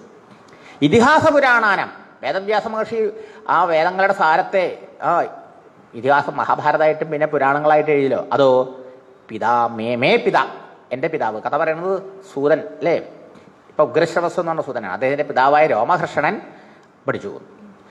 ഏതേ ഋഷയോ വേദം സ്വം സ്വം വ്യസ്യന്നേകഥ ശിഷ്യൈഃ പ്രശിഷ്യൈഃ തശിഷ്യൈഃ വേദാസ്തേ ശാഖിനോ ഭവൻ. ഏതേ ഋഷയ, ഋഷികളൊക്കെ ഈ 4 ശിഷ്യന്മാർ എന്ത് ചെയ്തു? സ്വം വേദം, അവരവർക്ക് കിട്ടിയ വേദത്തെ വ്യസ്യൻ, വേദവ്യാസൻ ഒന്നിനെ 4 ആക്കിയെങ്കിൽ ഇവരോരോന്ന് ചെയ്തു, അവരവർക്ക് കിട്ടിയ ഓരോന്നിനെ വീണ്ടും വീണ്ടും വീണ്ടും വിഭജിച്ചു. എങ്ങനെ? അനേകഥ, പലതരത്തിൽ നൃത്തം. അങ്ങനെയാണ് വേദശാഖകൾ ഉണ്ടായി നൃത്തം. ഏത് ശാഖയിലും പറയുന്ന കാര്യം ഒന്ന് തന്നെയാണ്, ജീവിത ലക്ഷ്യവും മാർഗവും, ധർമ്മവും ബ്രഹ്മവും ഭഗവാനെ കുറിച്ചിട്ടും നൃത്തം. അപ്പോൾ അങ്ങനെ അവസാനം എന്തായി? അവരെ ശിഷ്യന്മാരിലൂടെ ഈ ഏകമായിരുന്ന വേദം എന്തായി? അനേക ശാഖകളായി പരിണമിച്ചു എന്നർത്ഥം.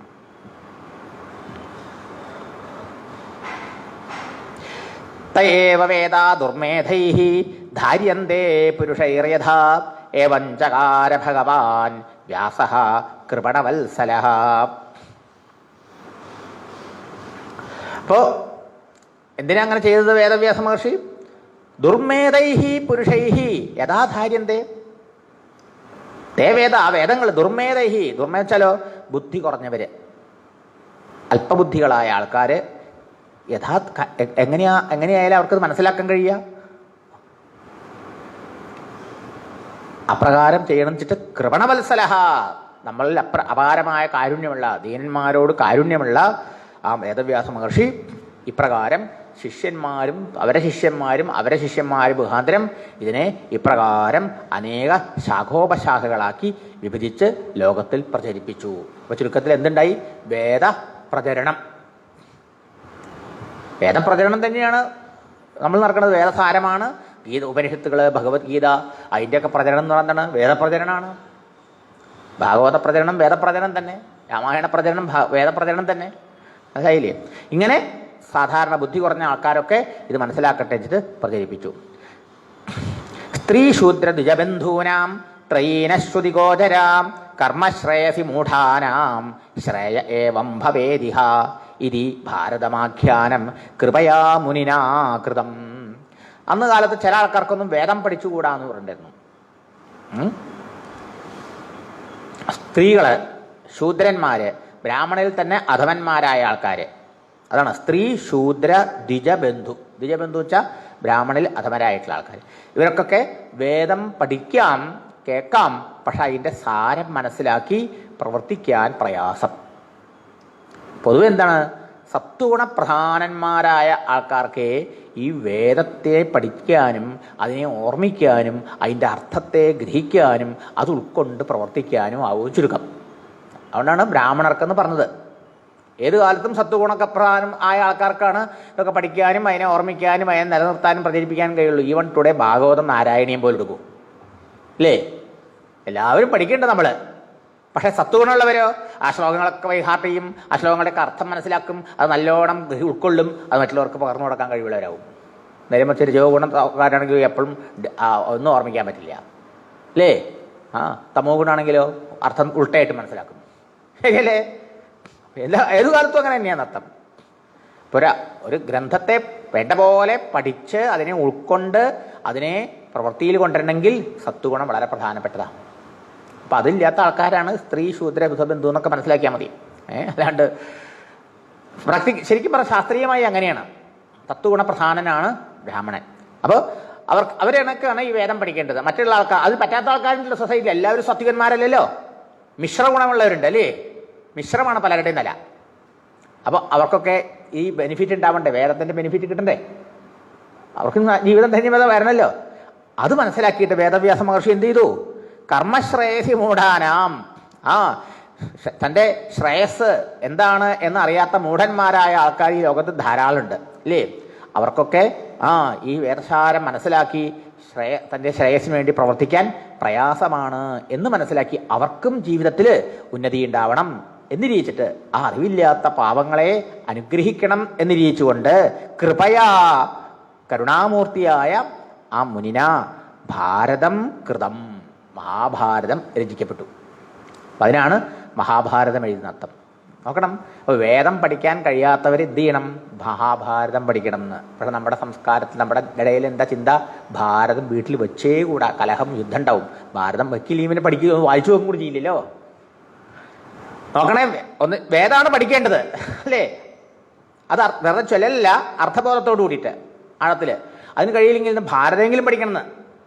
നോക്കൂ, ഭാരതം എഴുതി എന്തിനാന്ന് ഇതിന് ഈ ശ്ലോകത്തിൽ നിന്ന് മനസ്സിലാവണില്ലേ? ഈ ഭാരതം നമുക്ക് പഠിക്കാനോ അതോ പഠിക്കാതിരിക്കാനോ എഴുതിയത്? നിങ്ങൾ ആലോചിച്ച് നോക്കൂ, ഈ ശ്ലോകമൊക്കെ പഠിക്കുമ്പോൾ അല്ലേ ഉണ്ണി? ഈ വേദത്തെ വേണ്ട പോലെ പഠിച്ച് അതിൻ്റെ അർത്ഥം മനസ്സിലാക്കി ജീവിതത്തെ ധന്യമാക്കാൻ വേണ്ടി പണിയെടുക്കാൻ കഴിയാത്ത ആൾക്കാരെ, ആ പാവങ്ങളെ ഉദ്ദേശിച്ചിട്ടാണ് കരുണാനിധിയായ ഈ വേദവ്യാസ മഹർഷി വേദസാരമടങ്ങിയ മഹാഭാരതം എന്ന ഇതിഹാസം എഴുതിയെന്ന്. അപ്പം അധികം ആൾക്കാർക്കും മഹാഭാരതം ഗുണം ചെയ്യും. അതിലൂടെ മാർഗവും ലക്ഷ്യമൊക്കെ മനസ്സിലാക്കാൻ സാധിക്കും. ഓക്കെ. ഏവം പ്രവൃത്തസ്യ സദാ ഭൂതാനാം ശ്രേയസി ദ്വിജാഃ സർവാത്മകേനാപിയതാ നാതുഷ്യൽ ഹൃദയം തതഃ. അപ്പൊ എത്രയൊക്കെ ലോകത്തിന്റെ നന്മയ്ക്ക് വേണ്ടി അദ്ദേഹം പ്രവർത്തിച്ചു എന്ന് ആലോചിച്ച് നോക്കൂ അല്ലേ? അത്ര വലിയ സേവനമാണ് സമാജത്തിന്, ജനസമുദായത്തിന് സൽഗതിക്ക് വേണ്ടിയിട്ട് അദ്ദേഹം ചെയ്തത്.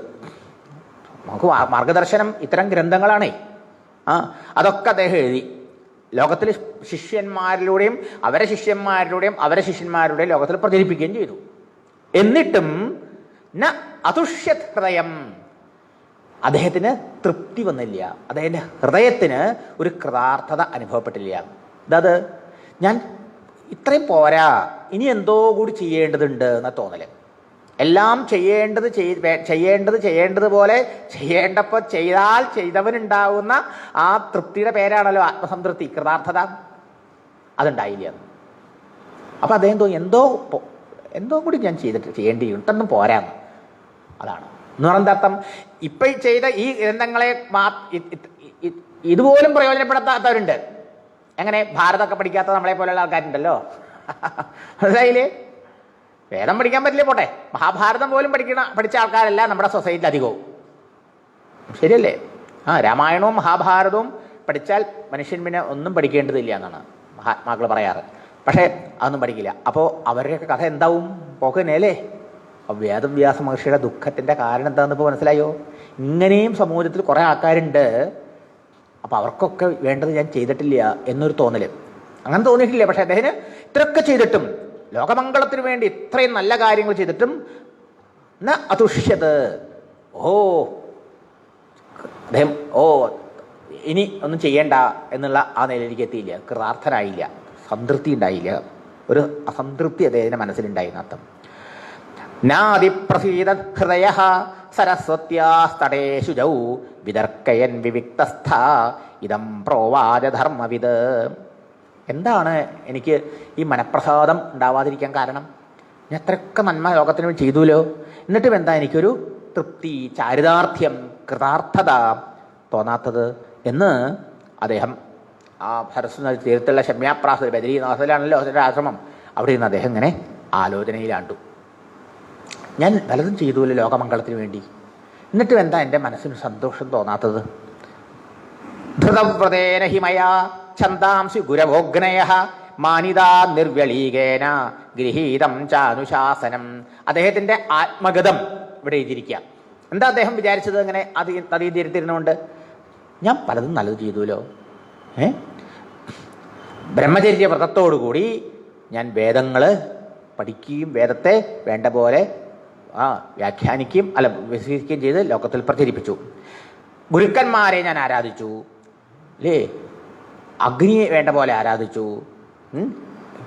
അതുപോലെ ഇവരെയൊക്കെ പൂജിക്കുകയും ചെയ്തിട്ടുണ്ട്. ആ ഗുരുഭൂതന്മാരുടെ ആജ്ഞയെ വേണ്ട പോലെ ഞാൻ അനുസരിച്ചിട്ടുണ്ട്.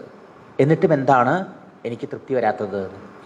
ഭാരത വ്യപദേശേന ഹ്യാമ്നായാർത്ഥശ്ച ദർശിതഃ ദൃശ്യതേ യത്ര ധർമാദി സ്ത്രീ ശൂദ്രാധിഭിരപ്യുത. നോക്കൂ, ഇത് വളരെ വിശേഷപ്പെട്ടൊരു വിഷയമാണ്. നമുക്ക് കൃതാർത്ഥതയോ സംതൃപ്തിയോ ഇല്ലാത്തപ്പോൾ നമ്മളാരെങ്കിലും ഇങ്ങനെ ആലോചിക്കാണ്ടോ, എന്താ എനിക്ക് അങ്ങനെ സന്തോഷം തോന്നാതിരിക്കണം ജീവിതത്തിൽ? വേദവ്യാസ മഹർഷി ആലോചിച്ചു ആത്മാർത്ഥമായിട്ട്. ഞാൻ സജ്ജനങ്ങളെ, ഗുരുജനങ്ങളെ പൂജിച്ചു, ദേവന്മാരെ പൂജിച്ചു, അതുപോലെ ശാസ്ത്രത്തെ വേണ്ട പോലെ ലോകത്തിന് മനസ്സിലാക്കാൻ വേണ്ട പരിശ്രമങ്ങളൊക്കെ ഞാൻ ചെയ്തു. എന്നിട്ടും എന്താ എനിക്കൊരു സംതൃപ്തി ഇല്ലാത്തത്? അത് മാത്രമല്ല, വേദം അറിയാൻ സാധിക്കാത്ത, വേദം മനസ്സിലാക്കാൻ സാധിക്കാത്ത സാധാരണ ആൾക്കാർക്ക് വേണ്ടിയിട്ട് എന്ത് ചെയ്തു? ഭാരതവ്യപദേശേന, മഹാഭാരതം എന്ന ഗ്രന്ഥത്തിൻ്റെ രൂപത്തിൽ, അല്ലെങ്കിൽ മഹാഭാരതം മുഖാന്തരം ആമനായ അർത്ഥശ്ച ദർശിത. ആമനായ എന്താ? വേദം. ആ വേദാർത്ഥം തന്നെ അവർക്ക് പറഞ്ഞു കൊടുത്തു. വേദത്തിൻ്റെ പൊരുളിനെ അതേപടി മഹാഭാരതത്തിലൂടെ സാധാരണക്കാരനും ഞാൻ കൊടുത്തു. അതിലൂടെ ഒരാൾ നേടേണ്ട ധർമാർത്ഥ കാമമോക്ഷങ്ങളാകുന്ന പുരുഷാർത്ഥങ്ങളെ എങ്ങനെ നേടാൻ സാധിക്കുന്നൊക്കെ പറഞ്ഞിട്ടുണ്ട്. ഇതൊക്കെയല്ലേ വേണ്ടത്? ഇതൊക്കെയല്ലേ ചെയ്യേണ്ടത് ഒരാൾ? അഥാപിബദമേദൈഹ്യോ ഹ്യാത്മാ ചൈവാത്മനാ വിഭു അസമ്പന്ന ഇവാഭാതി ബ്രഹ്മവർച്ചസ്യ സത്തമാം. ബ്രഹ്മജ്ഞാനികൾ അഗ്രഗണ്യനാണ്. ബ്രഹ്മതേജസ് കൊണ്ട് ബ്രഹ്മവർച്ചസ്യ സത്തമ, ബ്രഹ്മതേജസ്സുള്ള ആളുകളിൽ ഉത്തമനാണ് അദ്ദേഹം. ഞാൻ ബ്രഹ്മജ്ഞാനിയാണേ. എന്നിട്ടും എങ്ങനെ ഇരിക്കണു? അസമ്പന്ന യുവാഭാതി, അജ്ഞാനെ പോലെ, മൂഢനെ മാതിരി, ആത്മസ്വരൂപം അറിയാത്ത അജ്ഞാനിയെ മാതിരി ഞാൻ ദുഃഖിക്കുന്നു, വിഷമിക്കുന്നു. എന്താ കാരണം? ഈശ്വര സ്വരൂപനും ഈശ്വര സാക്ഷാത്കാരം നേടിയവനും ബ്രഹ്മനിഷ്ഠനും ഒക്കെ ആയിരുന്നിട്ട് പോലും ഇത്രയൊക്കെ ലോകമംഗളത്തിൽ ചെയ്തിട്ടും ഒരു മൂഢനെ മാതിരി, അജ്ഞാനിയെ മാതിരി, ദേഹാദികളിൽ അഭിമാനം വെച്ചുകൊണ്ടിരിക്കുന്ന ഒരാൾ ലോകത്ത് ദുഃഖിക്കണ മാതിരി എൻ്റെ മനസ്സ് ദുഃഖിക്കാൻ എന്താ കാരണം എന്ന് അദ്ദേഹം ഇങ്ങനെ ആലോചിച്ചു. അപ്പം അദ്ദേഹത്തിന് തന്നെ പിടികിട്ടി, ഇതായിരിക്കുമോ താനപ്പം എന്തൊക്കെ ചെയ്തു ഇതുവരെ, എന്ത് താൻ ചെയ്തില്ല? ഇങ്ങനെ ഒരു ആത്മപരിശോധന ചെയ്തു. അതാണ് നമ്മൾ ചെയ്യേണ്ടത്. നമ്മുടെ ജീവിതത്തിൽ സന്തോഷമില്ലാണ്ടിരിക്കുന്ന സമയത്ത് നമ്മൾ ചെയ്യണം. ഞാൻ ജീവിതത്തിൽ എന്തൊക്കെ നേടി, എന്തൊക്കെ ചെയ്തു, ഇനി എന്തൊക്കെ ചെയ്യാണ്ടുണ്ട്, എന്തൊക്കെ കൂടി ചെയ്യായിരുന്നു, എന്തൊക്കെ ചെയ്യാൻ വിട്ടുപോയിട്ടുണ്ട്. പക്ഷെ അവിടെ മനുഷ്യൻ നേരമല്ലേ. പക്ഷേ വേദവ്യാസ മഹർഷിയുടെ ചിന്ത നമ്മളെയൊക്കെ പഠിപ്പിക്കാൻ കൂടി ആയിരിക്കില്ലേ എന്ന് ഞാൻ വിചാരിക്കണം. കിം വാ ഭാഗവതാ ധർമ്മ ന പ്രായേണ നിരൂപിതാഃ പ്രിയാ പരമഹംസാനാം തയേവ ഹ്യച്യുത പ്രിയാഃ. എന്താ? കിം വാ ഭാഗവതാ ധർമ്മ ന പ്രായേണ നിരൂപിത. ഓ, ഇപ്പൊ ഞാൻ നോക്കിയിട്ട് ഒന്ന് മാത്രമേ ഞാൻ ചെയ്യാതെ വിട്ടുപോയിട്ടുള്ളൂ. അതെന്താ? ഭാഗവതധർമ്മത്തെ, ഭക്തന്മാരായ മഹാത്മാക്കളുടെ ചരിത്രത്തെയും ധർമ്മങ്ങളെയും ഞാൻ വിസ്തരിച്ച് പ്രതിപാദിച്ചില്ല. ബാക്കിയൊക്കെ ഞാൻ ചെയ്തിട്ടുണ്ട്. അപ്പം തൻ്റെ അസംതൃപ്തിക്ക് ഇതേ ഞാൻ കാരണമായിട്ട് കാണാനുള്ളൂ. എന്താ അങ്ങനെ പറഞ്ഞത്? ആ ഭാഗവതധർമ്മം പരമഹംസന്മാരായ ആത്മാവിനെ സാക്ഷാത്കരിച്ച്, ആത്മാവ് ഈശ്വരനാണ്, ആ ഈശ്വരനെ സാക്ഷാത്കരിച്ച് ആത്മാവരാമന്മാരായിരിക്കുന്ന ആ മഹാത്മാക്കളുടെ ധർമ്മമാണ്. അവർക്കൊക്കെ ഇഷ്ടമായിട്ടുള്ളത് ആ ഈശ്വരൻ്റെ മഹിമയെ വർണ്ണിക്കുന്നത് കേൾക്കാനാണേ. അതുതന്നെയാണ് തയേവ അച്യുതപ്രിയ. ഭഗവാനും അതാ പ്രിയം, ഭക്തന്മാർക്കും അതാ പ്രിയം. അപ്പോൾ ഭക്തന്മാർക്കും ഭഗവാനും ഒരേപോലെ പ്രിയങ്കരങ്ങളായിട്ടുള്ളതും ഭക്തന്മാരുടെ ചരിത്രങ്ങൾ നിറഞ്ഞതുമായ ഭാഗവതധർമ്മത്തെ ഒരുപക്ഷേ ഞാൻ വേണ്ട പോലെ പ്രാധാന്യേന വർണ്ണിച്ചിട്ടില്ല എന്നുള്ളതായിരിക്കുമോ എനിക്ക് ഈ എല്ലാം ചെയ്തിട്ടും സംതൃപ്തി ഉണ്ടാവാണ്ടിരിക്കാനുള്ള കാരണം? നോക്കൂ, ഇതിൽ ഒന്ന് മനസ്സിലാക്കാനുള്ളത്, നമ്മളും ഈ ലോകത്തിൽ പല പല സേവനങ്ങൾ ചെയ്യും അല്ലേ? ചില ആൾക്കാർക്ക് സാമൂഹ്യ സേവനങ്ങളിലൊക്കെയാണ് താല്പര്യം, ശരിയല്ലയോ? ഓണററി സർവീസൊക്കെ ചെയ്യാൻ പോകുന്ന കാര്യം പലതരത്തിൽ, കാശിനൊന്നുമല്ല, സേവനം, സമൂഹ സേവനം, പലതരത്തിലുള്ള സേവന പ്രവൃത്തികളും നമ്മൾ ചെയ്യും. പക്ഷേ അത്തരം സേവന പ്രവൃത്തികളൊക്കെ ചെയ്തിട്ടും നിഷ്കാമായി ചെയ്താലും മനസ്സിന് സന്തോഷമില്ല. എന്താ കാരണം? ഭഗവത് ഭക്തി ഇല്ലാത്തതുകൊണ്ട്. അതാണ് ഇവിടെ സൂചിപ്പിക്കുന്നത്. ഭഗവധർമ്മത്തിലൂടെ മാത്രമേ നമുക്ക് ഭക്തി ഉണ്ടാവുള്ളൂ എന്നർത്ഥം. ആ ഭക്തി കൊണ്ട് മാത്രമേ നമുക്ക് മനഃശുദ്ധി ഉണ്ടാവുള്ളൂ. അതുകൊണ്ട് മാത്രമേ നമ്മുടെ അജ്ഞാനത്തെ, ആത്മസ്വരൂപത്തെ മറച്ചു വച്ചിരിക്കുന്ന അജ്ഞാനത്തെ നീക്കുന്ന ജ്ഞാനമുണ്ടാവുള്ളൂ. അതുകൊണ്ട് മാത്രമേ ശാശ്വതമായ ആനന്ദം അഥവാ ആത്മസംതൃപ്തി, കൃതാർത്ഥത ഉണ്ടാവുള്ളൂ. അതാണ് അതിൻ്റെ പോയിന്റ്, എൻ്റെ രഹസ്യം അതാണ്. അപ്പോൾ ജീവിതത്തിൽ നമ്മളും ഒരു സ്റ്റേജിൽ വേദവ്യാസൻ്റെ ചിന്ത പോലെ ജീവിതത്തിൽ കുറേ വയസ്സാവുമ്പോഴെങ്കിലും നമ്മൾ ഇരുന്ന് ആലോചിക്കണം. എന്ത്? നമുക്ക് ഉറപ്പാണല്ലോ, നമ്മൾ കല്യാണം കഴിച്ചു, പഠിച്ചു, ജോലി നേടി, കല്യാണം കഴിച്ചു, പിള്ളേരുണ്ടായി, അവരെ പഠിപ്പിച്ചു, അവർക്ക് ജോലിയായി, അവരെ കല്യാണം കഴിച്ചു കൊടുത്തു, ഇനി അവർക്ക് പേരക്കുട്ടികളായി അല്ലേ? എന്നിട്ട് നമ്മൾ തിരിഞ്ഞു നോക്കുമ്പോൾ നമുക്കും പൂർണ്ണ ഈ വേദവ്യാസ മഹർഷിയുടെ ഒരു അസംതൃപ്തി നമുക്കില്ലേ? എന്തോ ഒന്ന് ഞാൻ കഷ്ടപ്പെട്ടതുപോലെ ചെയ്യാത്തതുപോലെ അസംതൃപ്തി. അപ്പം എന്താ കാരണം? ഇങ്ങനെ ഞാൻ പലതും ചെയ്തെങ്കിലും എൻ്റെ മനസ്സിലെ ആ ഭഗവത് പ്രേമുണ്ടാവാൻ, ആ ഭഗവത് സാക്ഷാത്കാരത്തിനുള്ള മാർഗത്തിൽ ഞാൻ വേണ്ട പോലെ പരിശ്രമിച്ചിട്ടില്ല. അതായിരിക്കും, അതാണ് നമുക്ക് മനസ്സിലാവുക. ഭാഗവധർമ്മത്തിലൂടെ ഭഗവാനെ ആശ്രയിക്കൽ, ഇതാണ് വേദവ്യാസന് സ്വയം ആലോചിച്ചപ്പോൾ പിടികിട്ടിയത്. ആത്മാർത്ഥമായിരുന്നു അദ്ദേഹത്തിൻ്റെ ആ ചിന്ത അഥവാ പരിതാപം. തസ്യൈവം ഖിലമാത്മാനം മന്യമാനസ്യ ഖിദ്യതഃ കൃഷ്ണസ്യ നാരദോഭ്യാഗാത് ആശ്രമം പ്രാഗ് ഉദാഹൃതം. ഇങ്ങനെ ആത്മാർത്ഥമായി തൻ്റെ ആ സരസ്വതിയുടെ തീരത്ത് ഏകാന്തമായ ബദരീനാഥത്തിൻ്റെ ആ പുണ്യധാമത്തിലിരുന്ന് അദ്ദേഹം ഇങ്ങനെ ആത്മാർത്ഥമായൊരു ആത്മവിശകലനം ചെയ്തു. അപ്പോൾ അദ്ദേഹത്തിന് തന്നെ മനസ്സിലായി, ഞാൻ പലതും ചെയ്തെങ്കിലും ഇങ്ങനൊന്നും ഞാൻ എൻ്റെ ജീവിതത്തിൽ ചെയ്തിട്ടില്ല. അതായിരിക്കുമോ അസംതൃപ്തിക്ക് കാരണം എന്ന് അദ്ദേഹം വിചാരിച്ചുകൊണ്ടിരിക്കുമ്പോൾ അദ്ദേഹത്തിൻ്റെ ആ ചിന്ത ശരിയാണ് എന്ന് അദ്ദേഹത്തിന് ബോധ്യപ്പെടുത്തി കൊടുക്കാൻ ദാ വരുണു ഗുരുനാഥൻ, അഥവാ ഭഗവാൻ വേറൊരു ഗുരുനാഥനെ, മഹാത്മാവിനെ അയക്കണം, ശ്രീനാരദ മഹർഷി. നോക്കൂ, ഭഗവാന്റെ CID ശ്രീനാരദ മഹർഷി കേട്ടോ. CIDമാർ സഞ്ചരിക്കണമാതിരി നാരദ മഹർഷി എല്ലായിടത്തും എത്തും അല്ലേ?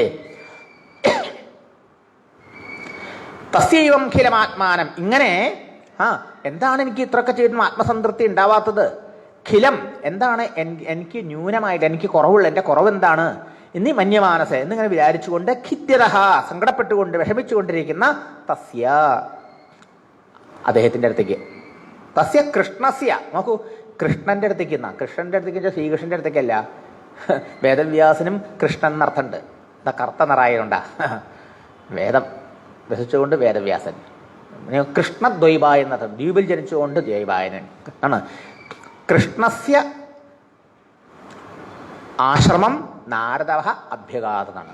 ആ കൃഷ്ണന്റെ ആശ്രമത്തിലേക്ക് നാരദർ വന്നു. ഇവിടെ കൃഷ്ണൻ എന്ന് പറഞ്ഞാൽ വേദവ്യാസം ഇങ്ങനെ പരിതപിച്ചുകൊണ്ടിരിക്കുന്ന മഹർഷിയുടെ നാരദൻ വ്യാസ മഹർഷിയുടെ ആശ്രമത്തിലേക്ക്.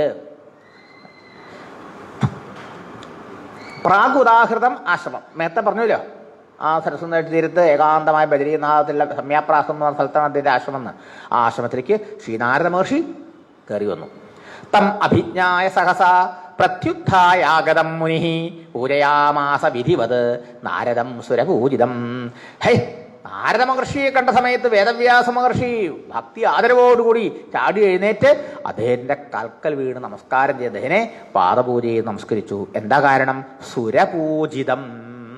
ദേവന്മാർ പോലും കണ്ട പാദത്തിൽ വീണ് നമസ്കാരം ചെയ്ത് പൂജിക്കുന്ന ആളാണ് ഈ നാരദ മഹർഷി. ദേവന്മാരാൽ പോലും ആരാധ്യനായിട്ടുള്ളതായ ശ്രീനാരദ മഹർഷിയാണ് എൻ്റെ ആശ്രമത്തിലേക്ക് വന്ന് ഞാൻ എത്ര ധന്യൻ എന്നുള്ള നിലയിൽ സന്തോഷത്തോടുകൂടി അദ്ദേഹത്തിനെ കൂട്ടിയിട്ട് വന്ന് പാദപൂജയൊക്കെ ചെയ്ത് സന്തോഷിപ്പിച്ച് അദ്ദേഹത്തിൻ്റെ അടുത്തിരുന്നു. ഇപ്പം എന്താ സൂചിപ്പിക്കണത്? ഇപ്പൊ നമുക്ക് വേദവ്യാസ മഹർഷിയുടെ പരിതാപം ആത്മാർത്ഥമായിരുന്നില്ലേ? അദ്ദേഹം ചെയ്തോളം അത് എന്തെങ്കിലും സ്വാർത്ഥത്തിന് തരിമ്പ് പോലും ഉണ്ടോ? ഒക്കെ ലോകമംഗളത്തിനായിരുന്നില്ലേ? എന്നിട്ടും അദ്ദേഹത്തിന് എന്തോ ഒന്നിൻ്റെ കുറവുണ്ടെന്ന് അദ്ദേഹത്തിന് തോന്നി. അതിൻ്റെ കാരണം എന്താന്ന് സ്വയം ഏതാണ്ടൊന്ന് പിടികിട്ടി. പക്ഷേ അതാണോ എന്ന് ഉറപ്പ് വന്നിട്ടില്ല. പക്ഷെ അങ്ങനെ ആത്മാർത്ഥമായി പരിതപിച്ചപ്പോഴോ അതിന് മറുപടി പറഞ്ഞു കൊടുക്കാൻ ഭഗവാൻ തന്നെ ഗുരുനാഥനെ അയച്ചു കൊടുത്തു. ഇതാണ് നമ്മുടെയൊക്കെ ജീവിതത്തിൽ സംഭവിക്കുക. നമ്മൾ ആത്മാർത്ഥമായ ജീവിതത്തിൽ തിരിഞ്ഞു നോക്കി ആത്മവിശകലനം ചെയ്ത് പരിതപിക്കാമെങ്കിൽ നമുക്ക് വേണ്ട ഗൈഡൻസ് റൈറ്റ് ടൈമിൽ റൈറ്റ് പ്ലേസിൽ റൈറ്റ് മാൻ വിൽ കം. അതാരാ? അത് ഭഗവാനാണ് അയക്കുന്ന ആള്. നമ്മളൊന്നുമല്ല. മനസ്സിലായില്ലേ? അത് നമുക്കറിയില്ല. ഭഗവാൻ ആ സമയത്ത് നമ്മുടെ അടുത്തേക്ക് അയച്ചിരിക്കും. നമുക്ക് മാർഗദർശനം കിട്ടിയിരിക്കും, ഗ്യാരണ്ടി. ഇത് മനസ്സിലാക്കിയാൽ മതി. ഭാഗവതത്തിൽ ഭഗവാൻ നമുക്ക് ശ്രദ്ധ കൂടും. ശരിയോ? അതാണ്. സൂതൗവാചാം അതതം സുഖമാസീന ഉപാസീനം ബൃഹശ്രവാഹ ദേവർഷി പ്രാഹ വിപ്രഷിം വീണാപാണി സ്മയന്നിവാ. നാരദ മഹർഷി വ്യാസമഹർഷിയോട് പറഞ്ഞു കൊടുക്കണാണ്. എന്താണ് ഈ മനസ്സിൻ്റെ സങ്കടം പോകാൻ, മനഃപ്രസാദമുണ്ടാവാൻ, ആത്മസംതൃപ്തി ഉണ്ടാവാൻ ചെയ്യേണ്ടത്? എല്ലാ ധർമ്മങ്ങളിലും വെച്ച്, എന്ത് സേവന പ്രവൃത്തികളിലും വെച്ച് ശ്രേഷ്ഠമായിട്ടുള്ള എന്താ? ഭഗവൻ ഗുണഗണങ്ങളുടെ ശ്രവണ കീർത്തനങ്ങളാണ്. അതാണ് ഹരികീർത്തനം എന്നാണ് ചുരുക്കത്തിൽ പറഞ്ഞാൽ. ഹരിഭജനം, ഭഗവാന്റെ ലീലകളുടെ ശ്രവണ കീർത്തനങ്ങളാണ്. നമസ്കരിച്ചു, പൂജിച്ചു നാരദ മഹർഷി ഇരുന്നു, അതിനടുത്ത് വ്യാസ മഹർഷി ഇരുന്നു. അങ്ങനെ ഇരിക്കുന്ന സമയത്ത് തം സുഖം ആസീനം, സുഖമായിട്ടിരിക്കുന്ന ആ അദ്ദേഹത്തിനെ നോക്കി. ബൃഹശ്രവാഹ, നാരദ മഹർഷി വ്യാസമുനിയെ നോക്കി. വീണാപാണി സ്മയന്നിവ, വീണാപാണി ശ്രീനാരദ മഹർഷി സ്മയന്നിവ, ചെറിയൊരു പുഞ്ചിരിയോടുകൂടി, ഒരു എന്താ പറയുക, ഒരു പുഞ്ചിരിയോടുകൂടി നാരദ മഹർഷി വ്യാസമഹർഷിയെ നോക്കി.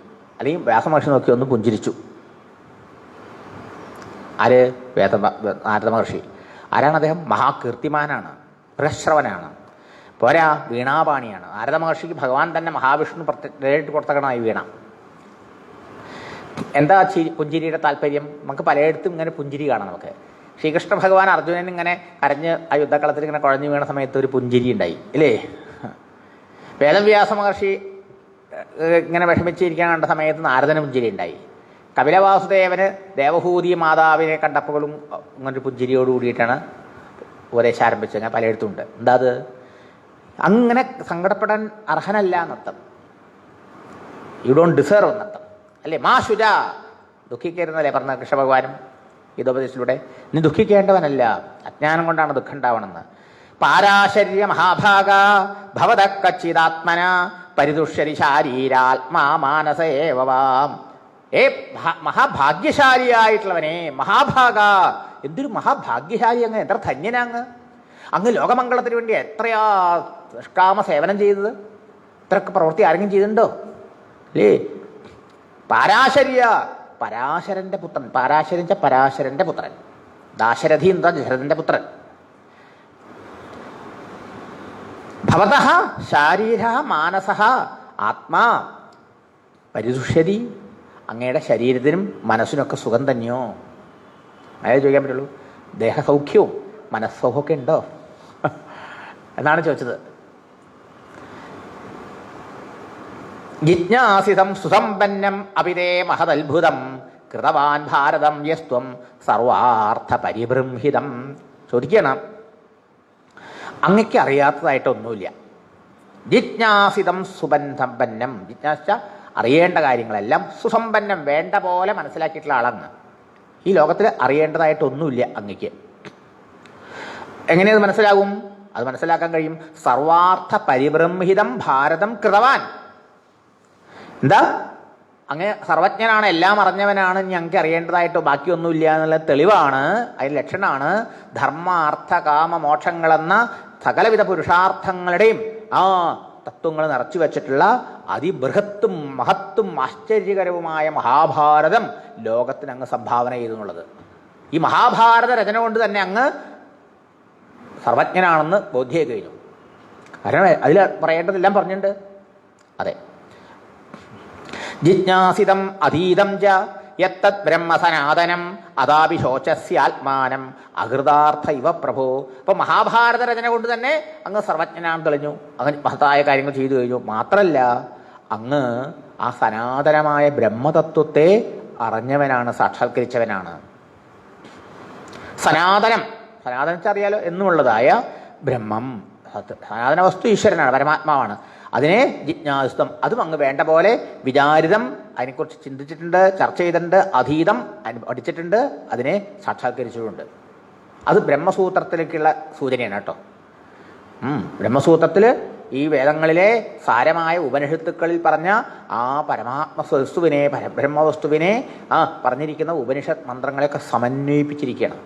ഒന്നാന്തരം ബ്രഹ്മവിചാരം അല്ലെങ്കിൽ തത്വവിചാരമാണ് ആ ബ്രഹ്മസൂത്രത്തിൽ ചെയ്തേക്കണം അദ്ദേഹം. ആ ബ്രഹ്മസൂത്ര രചനയിലൂടെ ആ നാശരഹിതവും നിത്യവും ശാശ്വതവുമായിട്ടുള്ളതായ ആ പരബ്രഹ്മസ്വരൂപനായ ഭഗവാനെക്കുറിച്ച് അങ്ങ് വിചാരം ചെയ്തിട്ടുണ്ട്.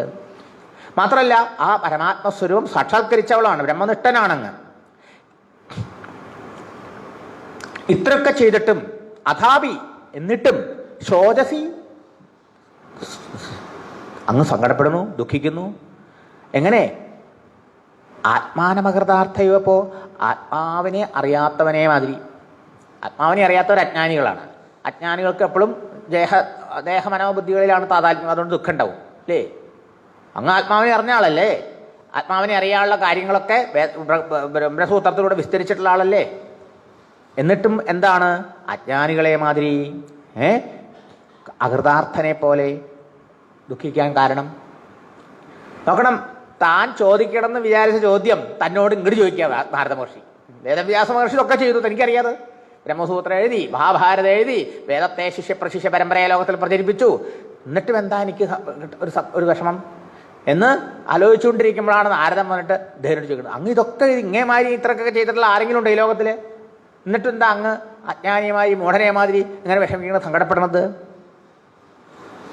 അപ്പോ ഇത്രയൊക്കെ ചെയ്ത ആൾക്ക് പോലും സങ്കടം, അതാണ് ആ പുഞ്ചിരി.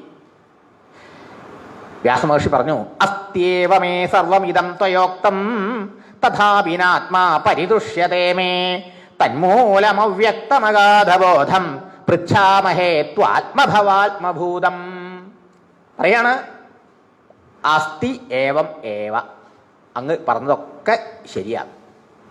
ഇതം സർവം, ഈ പറഞ്ഞതൊക്കെ അസ്തി, എനിക്കുണ്ട്. മേ അസ്തി, ഇത് ഞാൻ മഹാഭാരതം രചിച്ചിട്ടുണ്ട്, വേദങ്ങളെ പ്രചരിപ്പിച്ചിട്ടുണ്ട്, അതുമാതിരി ബ്രഹ്മസൂത്രം രചിച്ചിട്ടുണ്ട്, പറഞ്ഞ മാതിരി ബ്രഹ്മജ്ഞാനിയാണ് ഞാൻ, എനിക്കറിയാം അതൊക്കെ. എന്താ പറയുക, പരോക്ഷജ്ഞാനവും അപരോക്ഷജ്ഞാനവും ഉണ്ട്. വേദം പഠിക്കുക മാത്രമല്ല, വേദപുരുഷനെ സാക്ഷാത്കരിച്ച ആളുമാണ്. തഥാപി, എന്നാലും മേ ആത്മാ ന പരിതുഷ്യതി, എൻ്റെ ആത്മാവിന് സന്തോഷമില്ല. ആത്മാവിന് സന്തോഷമില്ല എന്നുള്ള തത്വം, ഈ ആത്മാവെന്നുള്ള പദം ഓരോയിടത്തും ഓരോ സന്ദർഭത്തിൽ ഓരോ അർത്ഥത്തിൽ ഉപയോഗിക്കാം. ശുദ്ധമായ ആത്മാവ് ആനന്ദസ്വരൂപനാണ്, അതിന് ദുഃഖം എന്താണെന്നറിയില്ല. മനസ്സിലായില്ലേ? അഗ്നിക്ക് തണുപ്പ് എന്താണെന്നറിയോ? സൂര്യന് ഇരുട്ടെന്താണെന്നറിയോ? ഇതുമാതിരിയാണ് ആത്മാവിന് ദുഃഖം എന്താണെന്നറിയില്ല. ആത്മാവ് സച്ചിദാനന്ദമാണ്. അപ്പോൾ ഇവിടെ ആത്മാവെന്ന് പറഞ്ഞാൽ മനസ്സിലാക്കേണ്ടത് എന്താ? മനസ്സ് എന്ന്. മനസ്സിലായോ?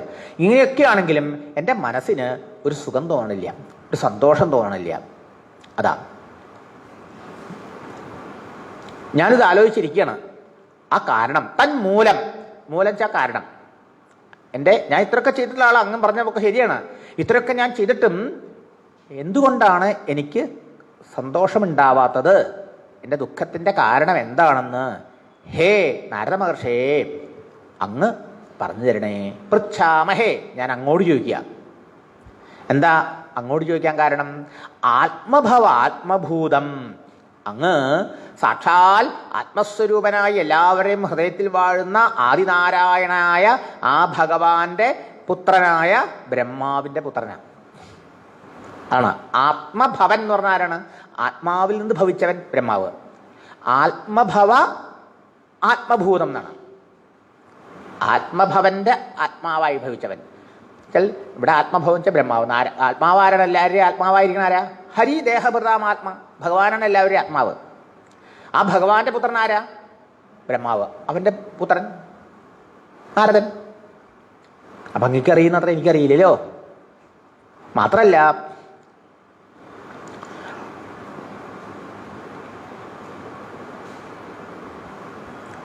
മഹാത്മാക്കളെ കണ്ടാൽ നമ്മുടെ അല്പജ്ഞാനം നമ്മൾ അങ്ങോട്ട് വിളമ്പാൻ പോകരുത്. ഇപ്പൊ വ്യാസമഹർഷി അങ്ങോട്ട് പറയല്ലേ, ഇത് ഞാൻ ഇത്രയൊക്കെ ചെയ്തിട്ടുള്ള ആളാ, എന്നിട്ട് എന്താ എനിക്ക് സന്തോഷമില്ലാത്തത്? അതല്ല, അങ്ങ് ഇങ്ങനെയൊക്കെ ഇത്രയൊക്കെ ചെയ്തിട്ടുള്ള ആളായിട്ടും അങ്ങക്ക് എന്താ സന്തോഷമില്ലാത്തത്? നാരദരാണ് ചോദിക്കണത് അല്ലേ? അവര് നമ്മളവിടെ മനസ്സിലാക്കി പറയണം. അത് നമ്മൾ നമ്മുടെ ജ്ഞാനം വിളമ്പാൻ പോയി അവർ മിണ്ടില്ലേ? പിന്നെ മഹാത്മാരുടെ അടുത്ത് നമ്മളൊന്നും അറിയാത്തമായിരിക്കണം. അറിയുമെങ്കിലും ആ അറിവിനെ പ്രകടമാക്കിക്കൂടാന്നാണ് പറയാം, കാണിച്ചുകൂടാന്നാണ്. അപ്പൊ ഇവിടെ ചോദിച്ചു, അങ്ങ് ബ്രഹ്മപുത്രനാണ്, അഗാധ ജ്ഞാനിയാണ്, അഗാധബോധം വെച്ചാലോ അഗാധമായ ജ്ഞാനമുള്ളവനാണ്. അങ്ങനെയുള്ള അങ്ങോട്ട് എൻ്റെ അസന്തോഷത്തിൻ്റെ കാരണം എന്തെന്ന് ഞാൻ ചോദിക്കൂ, എനിക്ക് പറഞ്ഞു തരൂ. സവൈ ഭവാൻ വേദ സമസ്തഗുഹ്യം ഉപാസിതോയൽ പുരുഷ പുരാണ പരാപരേശോ മനസൈവ വിശ്വം സൃജത്യവത്യത്തി ഗുണൈരസംഗ. ഇനിയുമുണ്ട് നാരദ മഹർഷിക്ക് എൻ്റെ സംശയം തീർത്തു തരാനുള്ള കഴിവുണ്ടാവാൻ. കാരണം അങ്ങ് സാക്ഷാൽ നാരായണന്റെ പുത്രനായ ബ്രഹ്മപുത്രനാണ്, അങ്ങ് അഗാധ ജ്ഞാനിയാണ്. അത് മാത്രമല്ല, അങ്ങ്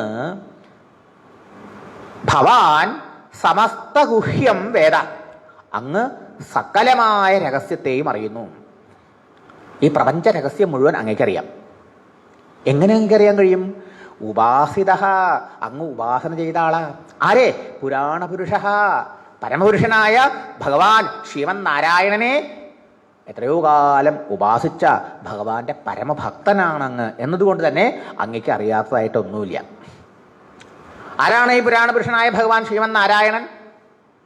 നോക്കൂ, നാരദ മഹർഷിയുടെ അഗാധമായ അറിവിനും അദ്ദേഹത്തിന് എല്ലാം അറിയാൻ കഴിയും. എൻ്റെ സംശയം അങ്ങ് തീർത്തു തരണമെന്ന് വേദമഹർഷി പറയാൻ കാരണമുണ്ട്. എന്താ? അങ്ങ് ഭഗവാൻ നാരായണനെ സർവാത്മനാ ഭക്തിപൂർവ്വം ഉപാസിച്ച് ആ ഭഗവാന്റെ അനുഗ്രഹം കൊണ്ട് എല്ലാം അറിഞ്ഞിട്ടുള്ള ആളാണ്. അങ്ങക്കറിയാത്തതായിട്ട് ഈ ലോകത്തിലൊന്നുമില്ല. മാത്രം ഈ ഭഗവാൻ ആരാ? പരാവരേശ,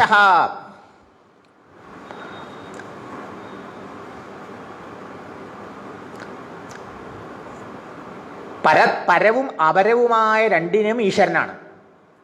പരാപരം എന്ന് പറഞ്ഞാൽ കാര്യകാരണം എന്നർത്ഥം. കാര്യമാണ് ഈ പ്രപഞ്ചം. ഭഗവാൻ എങ്ങനെ ഈ പ്രപഞ്ചം ഉണ്ടാക്കണു? തൻ്റെ ആ പ്രകൃതിയിലൂടെ, അല്ലെങ്കിൽ ത്രിഗുണാത്മികയായ മായാശക്തിയിലൂടെയാണ് പ്രപഞ്ച സൃഷ്ടി ചെയ്യണമെന്ന് ഇന്നലെ ഇതിന് മുമ്പത്തെ ക്ലാസ്സിലൊക്കെ പറഞ്ഞു അല്ലേ? അങ്ങനെയുള്ള ആ മായയ്ക്കും കാരണനായി ഈശ്വരനാണ് ഭഗവാൻ, അതീശനാണ്. തന്നെ മായയെ കൊണ്ട് പ്രപഞ്ചത്തെ സൃഷ്ടിക്കുന്ന ഭഗവാനെ സംബന്ധിച്ചിടത്തോളം ഭഗവാൻ കാര്യമായ പ്രപഞ്ചത്തിനും അതിൻ്റെ കാരണമായ മായയ്ക്കും കാരണമാണ്, പരമകാരണമാണ്. ഇത് രണ്ടിൻ്റെയും ഈശ്വരാണ്. പരാവരേശ മനസായേവ വിശ്വം സൃജതി അത്തി അവധി. വെറും മനസ്സുകൊണ്ട് മാത്രം അങ്ങ് ഭഗവാൻ ഈ പ്രപഞ്ചത്തെ സൃഷ്ടിക്കുകയും സംരക്ഷിക്കുകയും സംഹരിക്കുകയും ചെയ്യുന്നു. മനസ്സുകൊണ്ട് ചലോ വെറും സങ്കല്പം മാത്രം കൊണ്ട് നടത്തും.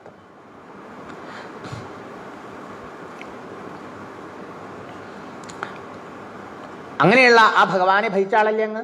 ആ ഭഗവാന്റെ പ്രസാദം കൊണ്ട് സർവ്വം അറിഞ്ഞ ആളല്ലേ അങ്ങ്? അപ്പൊ നോക്കൂ, വെറും സങ്കല്പമാത്രയാൽ ഈ പ്രപഞ്ചത്തിന്റെ സൃഷ്ടിസ്ഥിതി സംഹാരങ്ങൾ നടത്തിക്കൊണ്ടിരിക്കുന്നവനും ഈ പ്രപഞ്ചത്തിനും ആ മായയ്ക്കും അതീശനായിട്ടുള്ളവനുമായ സർവേശ്വരനെ സർവാത്മന ആശ്രയിച്ച് ഭജിച്ച് അവിടത്തെ അനുഗ്രഹം നേടി അറിയേണ്ടതെല്ലാം അറിഞ്ഞ് കൃതാർത്ഥനായ അഗാധജ്ഞാനിയും ആ പരമ സകല രഹസ്യത്തെയും അറിയുന്ന ആളാണ് അങ്ങ്. അങ്ങനെയുള്ള അങ്ങയ്ക്ക് എൻ്റെ വിഷമം കാരണം പറഞ്ഞു തരാൻ പറ്റും. അപ്പം എന്താ ഇത് സൂചിപ്പിക്കണത്? ശിഷ്യന് ഗുരുനാഥനിൽ ഉണ്ടാവേണ്ട ഭാവം ഇങ്ങനത്തെയാണ്. ഇയാൾക്ക് എന്താ അറിയുക എന്നുള്ള വിചാരത്തിൽ പോയിട്ട് യാതൊരു കാര്യമില്ല. മനസ്സിലായോ? ഇത്രയൊക്കെ അറിയുന്ന ആളാണ് വേദവ്യാസ മഹർഷി, ചെയ്തിട്ടുള്ള ആളാണ് അദ്ദേഹം. എന്നേക്കാളും എത്രയോ മഹാനാണ് അവിടുന്ന്. അവിടെ സാക്ഷാ ആദിനാരായണന്റെ ആ പ്രിയ ഭക്തൻ, സർവാരാധ്യൻ, സർവജ്ഞൻ. അങ്ങനെയുള്ള ആൾക്ക് എല്ലാം പറഞ്ഞു തരാൻ സാധിക്കും എന്നാണ്. അപ്പോൾ ഗുരുവിൽ ഇങ്ങനെയുള്ള ഭാവം നമുക്കുണ്ടാവണം, മഹത്വബുദ്ധി ഉണ്ടാവണം. അത് സൂചിപ്പിച്ചു. ഇനിയും വേദവ്യാസ മഹർഷി പറയണു, ഇത്രയും വലിയ ആളാണ് മഹർഷി, ഈശ്വരാവതാരമാണ്. എന്നിട്ട് നാരദ മഹർഷിയുടെ മഹിമ, ഗുരുവിന്റെ മഹിമ പറയാം. ത്വം പര്യടൻ അർക്ക ഇവ ത്രിലോകീം അന്തശ്ചരോ വായുരിവ ആത്മസാക്ഷി പരാവരേ ബ്രഹ്മണി ധർമ്മതോ വ്രതൈഹി സ്നാതസ്യമേ ന്യൂനമലം വിചക്ഷാം. അങ്ങ് എങ്ങനെയാണ്? സൂര്യനെ മാതിരിയാ. ത്വം പര്യടൻ, അങ്ങ് 3 ലോകത്തിലും സഞ്ചരിച്ചുകൊണ്ടിരിക്കുന്നു. ത്രിലോകി.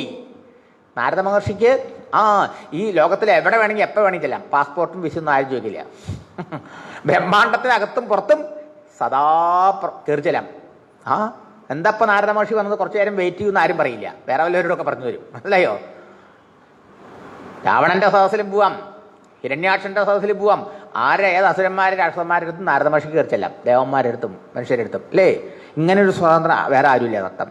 അപ്പൊ ത്രിലോകി 3 ലോകത്തും പര്യടൻ ഇങ്ങനെ സഞ്ചരിച്ചു കൊണ്ടിരിക്കുന്ന ആളാണ് അങ്ങ്. പിന്നെ അങ്ങ് ആരാണ്? എങ്ങനെയാണ്? അർക്ക ഇവ വായുരിവ, അങ്ങ് സൂര്യനെ മാതിരിയും വായുവിനെ മാതിരി. അർത്ഥം എന്താ? സൂര്യനെ പോലെ എന്ന് പറഞ്ഞാൽ സൂര്യൻ വന്നു കഴിഞ്ഞാൽ പിന്നെ ഇരുട്ടില്ല. സൂര്യൻ ഇരുട്ടിനേക്ക് എല്ലാത്തിനെയും പ്രകാശിപ്പിച്ചു കൊടുക്കും. അല്ലേ? ഇതുപോലെ അങ്ങ് സൂര്യനെ മാതിരി ജനങ്ങളുടെ അജ്ഞാനത്തെ നീക്കി അവർക്ക് സത്യസ്വരൂപനായ ഭഗവാനെ കാണിച്ചു കൊടുക്കും. നാരായണനെ കൊടുക്കണോണ്ടാണ് നാരദൻ എന്ന പേര് വന്നത്. മനസ്സിലായോ? നാരദൻ ചിലപ്പോൾ നമുക്ക് തോന്നും കലഹക്കാരനാണ്. ചിലപ്പോൾ കലഹം ഉണ്ടാക്കിയാലേ അവർക്ക് ഈശ്വരനിലേക്ക് എത്താൻ പറ്റുള്ളൂ. അല്ലേ? ഒന്ന് കലക്കി തെളിയുക പറയില്ലേ? ചിലപ്പോൾ ചിലരുടെ ജീവിതത്തിൽ അങ്ങനെയാണ്. പക്ഷേ നാരദനോട് ബന്ധപ്പെട്ടവരൊക്കെ അവിടെ എത്തുന്നത് അവസാനം ഭഗവാനിലെത്തുക. അല്ലേ? ഇപ്പൊ നാരായണനെ കൊടുക്കുന്ന ആളാ ഒരർത്ഥം നാരദൻ. പിന്നെന്തർത്ഥം? നാരത്തെ ദാനം ചെയ്യുന്ന ആൾ. നാരദൻ എന്ന് പറഞ്ഞാലോ ആ പരമാത്മജ്ഞാനം. അങ്ങനെയുള്ള ആളാ നാരദ മഹർഷി. അപ്പൊ ശ്രീനാരദ മഹർഷി 3 ലോകത്ത് സഞ്ചരിക്കുന്നവനാണ്. സൂര്യനെ പോലെയാണ്. അജ്ഞാനാന്ധകാരത്തെ നീക്കി അവർക്ക് അറിയേണ്ടതായ സത്യസ്വരൂപനെ അനുഭവപ്പെടുത്തി കൊടുക്കുന്ന മഹാഗുരുനാഥനാണ്.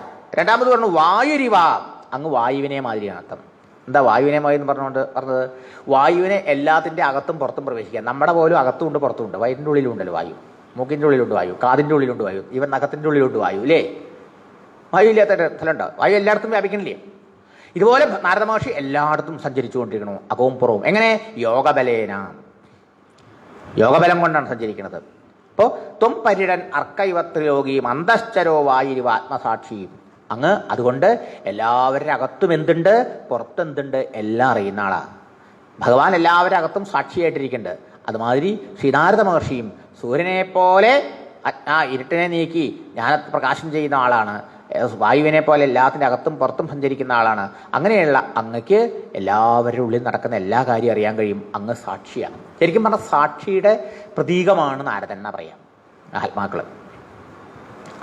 പരാവരേ ബ്രഹ്മണി ധർമ്മതോ വ്രതൈഹി, യോഗം കൊണ്ട് പരബ്രഹ്മത്തിലും വേദശാസ്ത്രങ്ങളുടെ അഭ്യസനം കൊണ്ട് വേദത്തിലും ഒരുപോലെ ശ്രദ്ധയുള്ള ആളാണ് ഞാൻ. അവരെ ബ്രഹ്മണി, പരബ്രഹ്മം അപരബ്രഹ്മം. ഒന്ന് വേദം. അപ്പം വേദത്തെയൊക്കെ അഭ്യസിച്ച് വേദത്തെയൊക്കെ വ്യസിച്ച് ലോകത്തിൽ പ്രചരിപ്പിച്ചു. വേദപഠനം അത് ഒന്ന്. വേദം പഠിച്ചുകൊണ്ട് കാര്യമില്ല, വേദാധ്യയനം ചെയ്തു. ആ വേദത്തിൽ പറഞ്ഞ ഈശ്വരനെ സാക്ഷാത്കരിക്കുകയും ചെയ്ത ആളാണ്. പരബ്രഹ്മത്തിലും വേദത്തിലും ഒരുപോലെ ശ്രദ്ധയോടുകൂടിയ ആളാണ് വേദവ്യാസ മഹർഷി. അങ്ങനെയുള്ള എൻ്റെ പരാവരെ ബ്രഹ്മണി ധർമ്മതോ വ്രതൈഹി, അതിൽ നിഷ്ഠയോടുകൂടിയിരിക്കുന്ന എനിക്ക് എന്താണ് ന്യൂനത? മേ ന്യൂനം അലം വിചക്ഷ, എൻ്റെ പോരായ്മ. ഇങ്ങനെയൊക്കെയുള്ള അങ്ങ് പറഞ്ഞ് ശരിയാ, ഞാൻ വേദം പഠിച്ചിട്ടുണ്ട്, വേദത്തെ വ്യസിച്ചിട്ടുണ്ട്, ആ വേദപുരുഷനായ ഭഗവാനെ സാക്ഷാത്കരിച്ചിട്ടുണ്ട്, എന്നിട്ട് എനിക്ക് ഈ ആത്മസാക്ഷാത്കാരം കിട്ടാത്ത അജ്ഞാനികളെ പോലെയുള്ളൊരു വിഷമം. അപ്പം അതിൻ്റെ കാരണം എന്താ? അങ്ങനെ വരാൻ പാടില്ലാത്തതാ. അതുകൊണ്ട് അതങ്ങ് പറഞ്ഞു തരൂ. അതിനങ്ങക്കുള്ള യോഗ്യത എന്താ? അങ്ങ് സൂര്യനെമാരിയും വായുവിനെമാരിയും എങ്ങും സഞ്ചരിക്കുന്നവനാണ്, അങ്ങ് എല്ലാം അറിയുന്ന ആളാണ്. ഇത്രയും പറഞ്ഞപ്പോൾ നാരദ മഹർഷി പറഞ്ഞു, ശരി, അങ്ങ് പറഞ്ഞത് ശരിയാണ്, അങ്ങ് ലോകമംഗളത്തിന് വേണ്ടി പലതും ചെയ്തു. പക്ഷേ ഭഗവാന്റെ യശസ്സിനെ, ഭഗവാന്റെ ആ നിർമ്മലമായ മാഹാത്മ്യത്തെ അങ്ങ് വേണ്ട പോലെ വിസ്തരിച്ചില്ല. ഇതാണ് അങ്ങയുടെ കുറവ്. ഭവതാ അനുദിതപ്രായം യശോ ഭഗവതോമലം ഏനൈവാസൗ ന തുഷ്യേത മന്യേ തദ്ദർശനം ഖിലം. ഭഗവതഃ അമലം യശഃ, ഭഗവാന്റെ യശസ് എങ്ങനെയുള്ളതാണ്? നിർമ്മലമാണ്, കളങ്കമില്ലാത്തതാണ്. അത് കേൾക്കുകയോ പറയുകയോ പാടുകയോ സ്മരിക്കുകയോ ചെയ്യുന്നവരുടെ കളങ്കങ്ങളും മാലിന്യങ്ങളും ഒക്കെ നീങ്ങും, നമ്മുടെ മനസ്സും കൂടി ശുദ്ധമാകും. അങ്ങനെയുള്ള ആ ഭഗവാന്റെ നിർമ്മലമായിട്ടുള്ളതും ലോകത്തിനെ മുഴുവനും പവിത്രീകരിക്കുന്നതും ശ്രവണമാത്രയിൽ എല്ലാവരുടെയും ഹൃദയത്തെ ശുദ്ധീകരിക്കുന്നതുമായ ആ ഭഗവാന്റെ മഹിമയെ അനുദിതപ്രായം അങ്ങ് വേണ്ട പോലെ പറഞ്ഞില്ല തോന്നുന്നു എനിക്ക്. പറയാത്തതുപോലെ അനുദിതപ്രായം, ഉദിതം പറയാ, അനുദിതം പറയാതിരിക്കുക, പ്രായിച്ച അതുപോലെ പറഞ്ഞില്ല എന്ന് ഞാൻ അങ്ങനെ പറയില്ല, വേണ്ട പോലെ അതിന് ഇമ്പോർട്ടൻസ് കൊടുത്ത് പ്രചരിപ്പിച്ചില്ല എന്ന് എനിക്ക് തോന്നണു. ഏന, അതുകൊണ്ടാണ് അസൗ, ഈ ഭഗവാൻ ഏന അസൗ ന തുഷ്യേത. അപ്പോൾ എന്തെല്ലാം ധർമ്മശാസ്ത്രം ധർമാർത്ഥ കാമമോക്ഷങ്ങൾ നേടാനുള്ള മാർഗം വിസ്തരിച്ചാലും ശാസ്ത്രങ്ങളെ പ്രചരിപ്പിച്ചാലും എന്തൊക്കെ ചെയ്താലും വിരോധമില്ല. ഭഗവാന്റെ ആ മഹിമയെ വർണ്ണിക്കാത്ത ഒരാൾക്ക് ഭഗവാനിൽ ഭക്തി ഉണ്ടാവാൻ പോണില്ല. അങ്ങനെ ഒരാൾക്ക് ധർമാർത്ഥ കാമമോക്ഷങ്ങൾ എന്ന പുരുഷാർത്ഥങ്ങൾ മാത്രം പ്രതിപാദിച്ചതുകൊണ്ട് ഭഗവാൻ സന്തോഷിക്കില്ല, അതുകൊണ്ട് നമുക്കും സന്തോഷം ഉണ്ടാവില്ല. നമ്മുടെ പ്രവൃത്തി കൊണ്ട് ഭഗവാൻ സന്തോഷിച്ചാലേ നമുക്ക് സന്തോഷം ഉണ്ടാവുള്ളൂ. ചുരുക്കം, നമ്മൾ ചെയ്യുന്ന ഓരോ പ്രവൃത്തിയും ഭഗവാന്റെ സന്തോഷത്തിനായിട്ട് വിചാരിച്ച് ചെയ്യുന്നു പറഞ്ഞാൽ എന്നാലേ നമുക്ക് സന്തോഷം ഉണ്ടാവുള്ളൂ.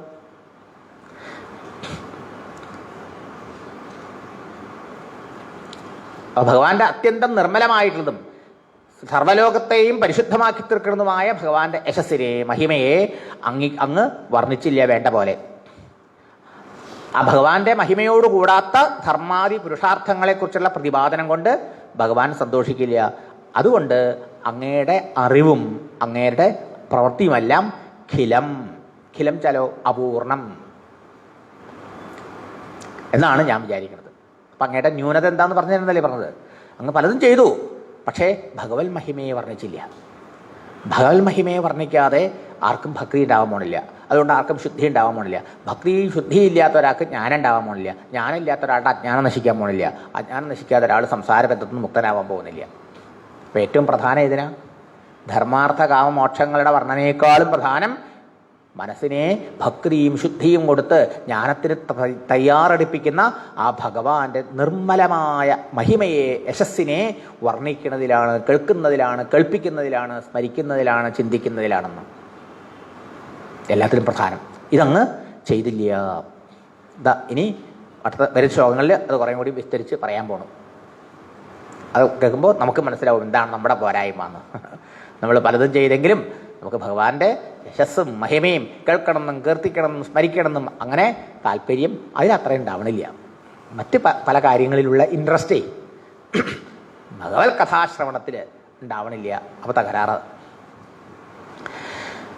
നമാമി നാരായണ പാദപങ്കജം കരോമി നാരായണ പൂജനം സദാ വദാമി നാരായണ നാമ നിർമ്മലം സ്മരാമി നാരായണ തത്വമവ്യയം. നാരായണ നാരായണ നാരായണ നാരായണ നാരായണ നാരായണ നാരായണ നാരായണ നാരായണ നാരായണ നാരായണ നാരായണ നാരായണ നാരായണ നാരായണ. സർവത്ര ഗോവിന്ദനാമ സങ്കീർത്തനം. ഗോവിന്ദ ഗോവിന്ദ.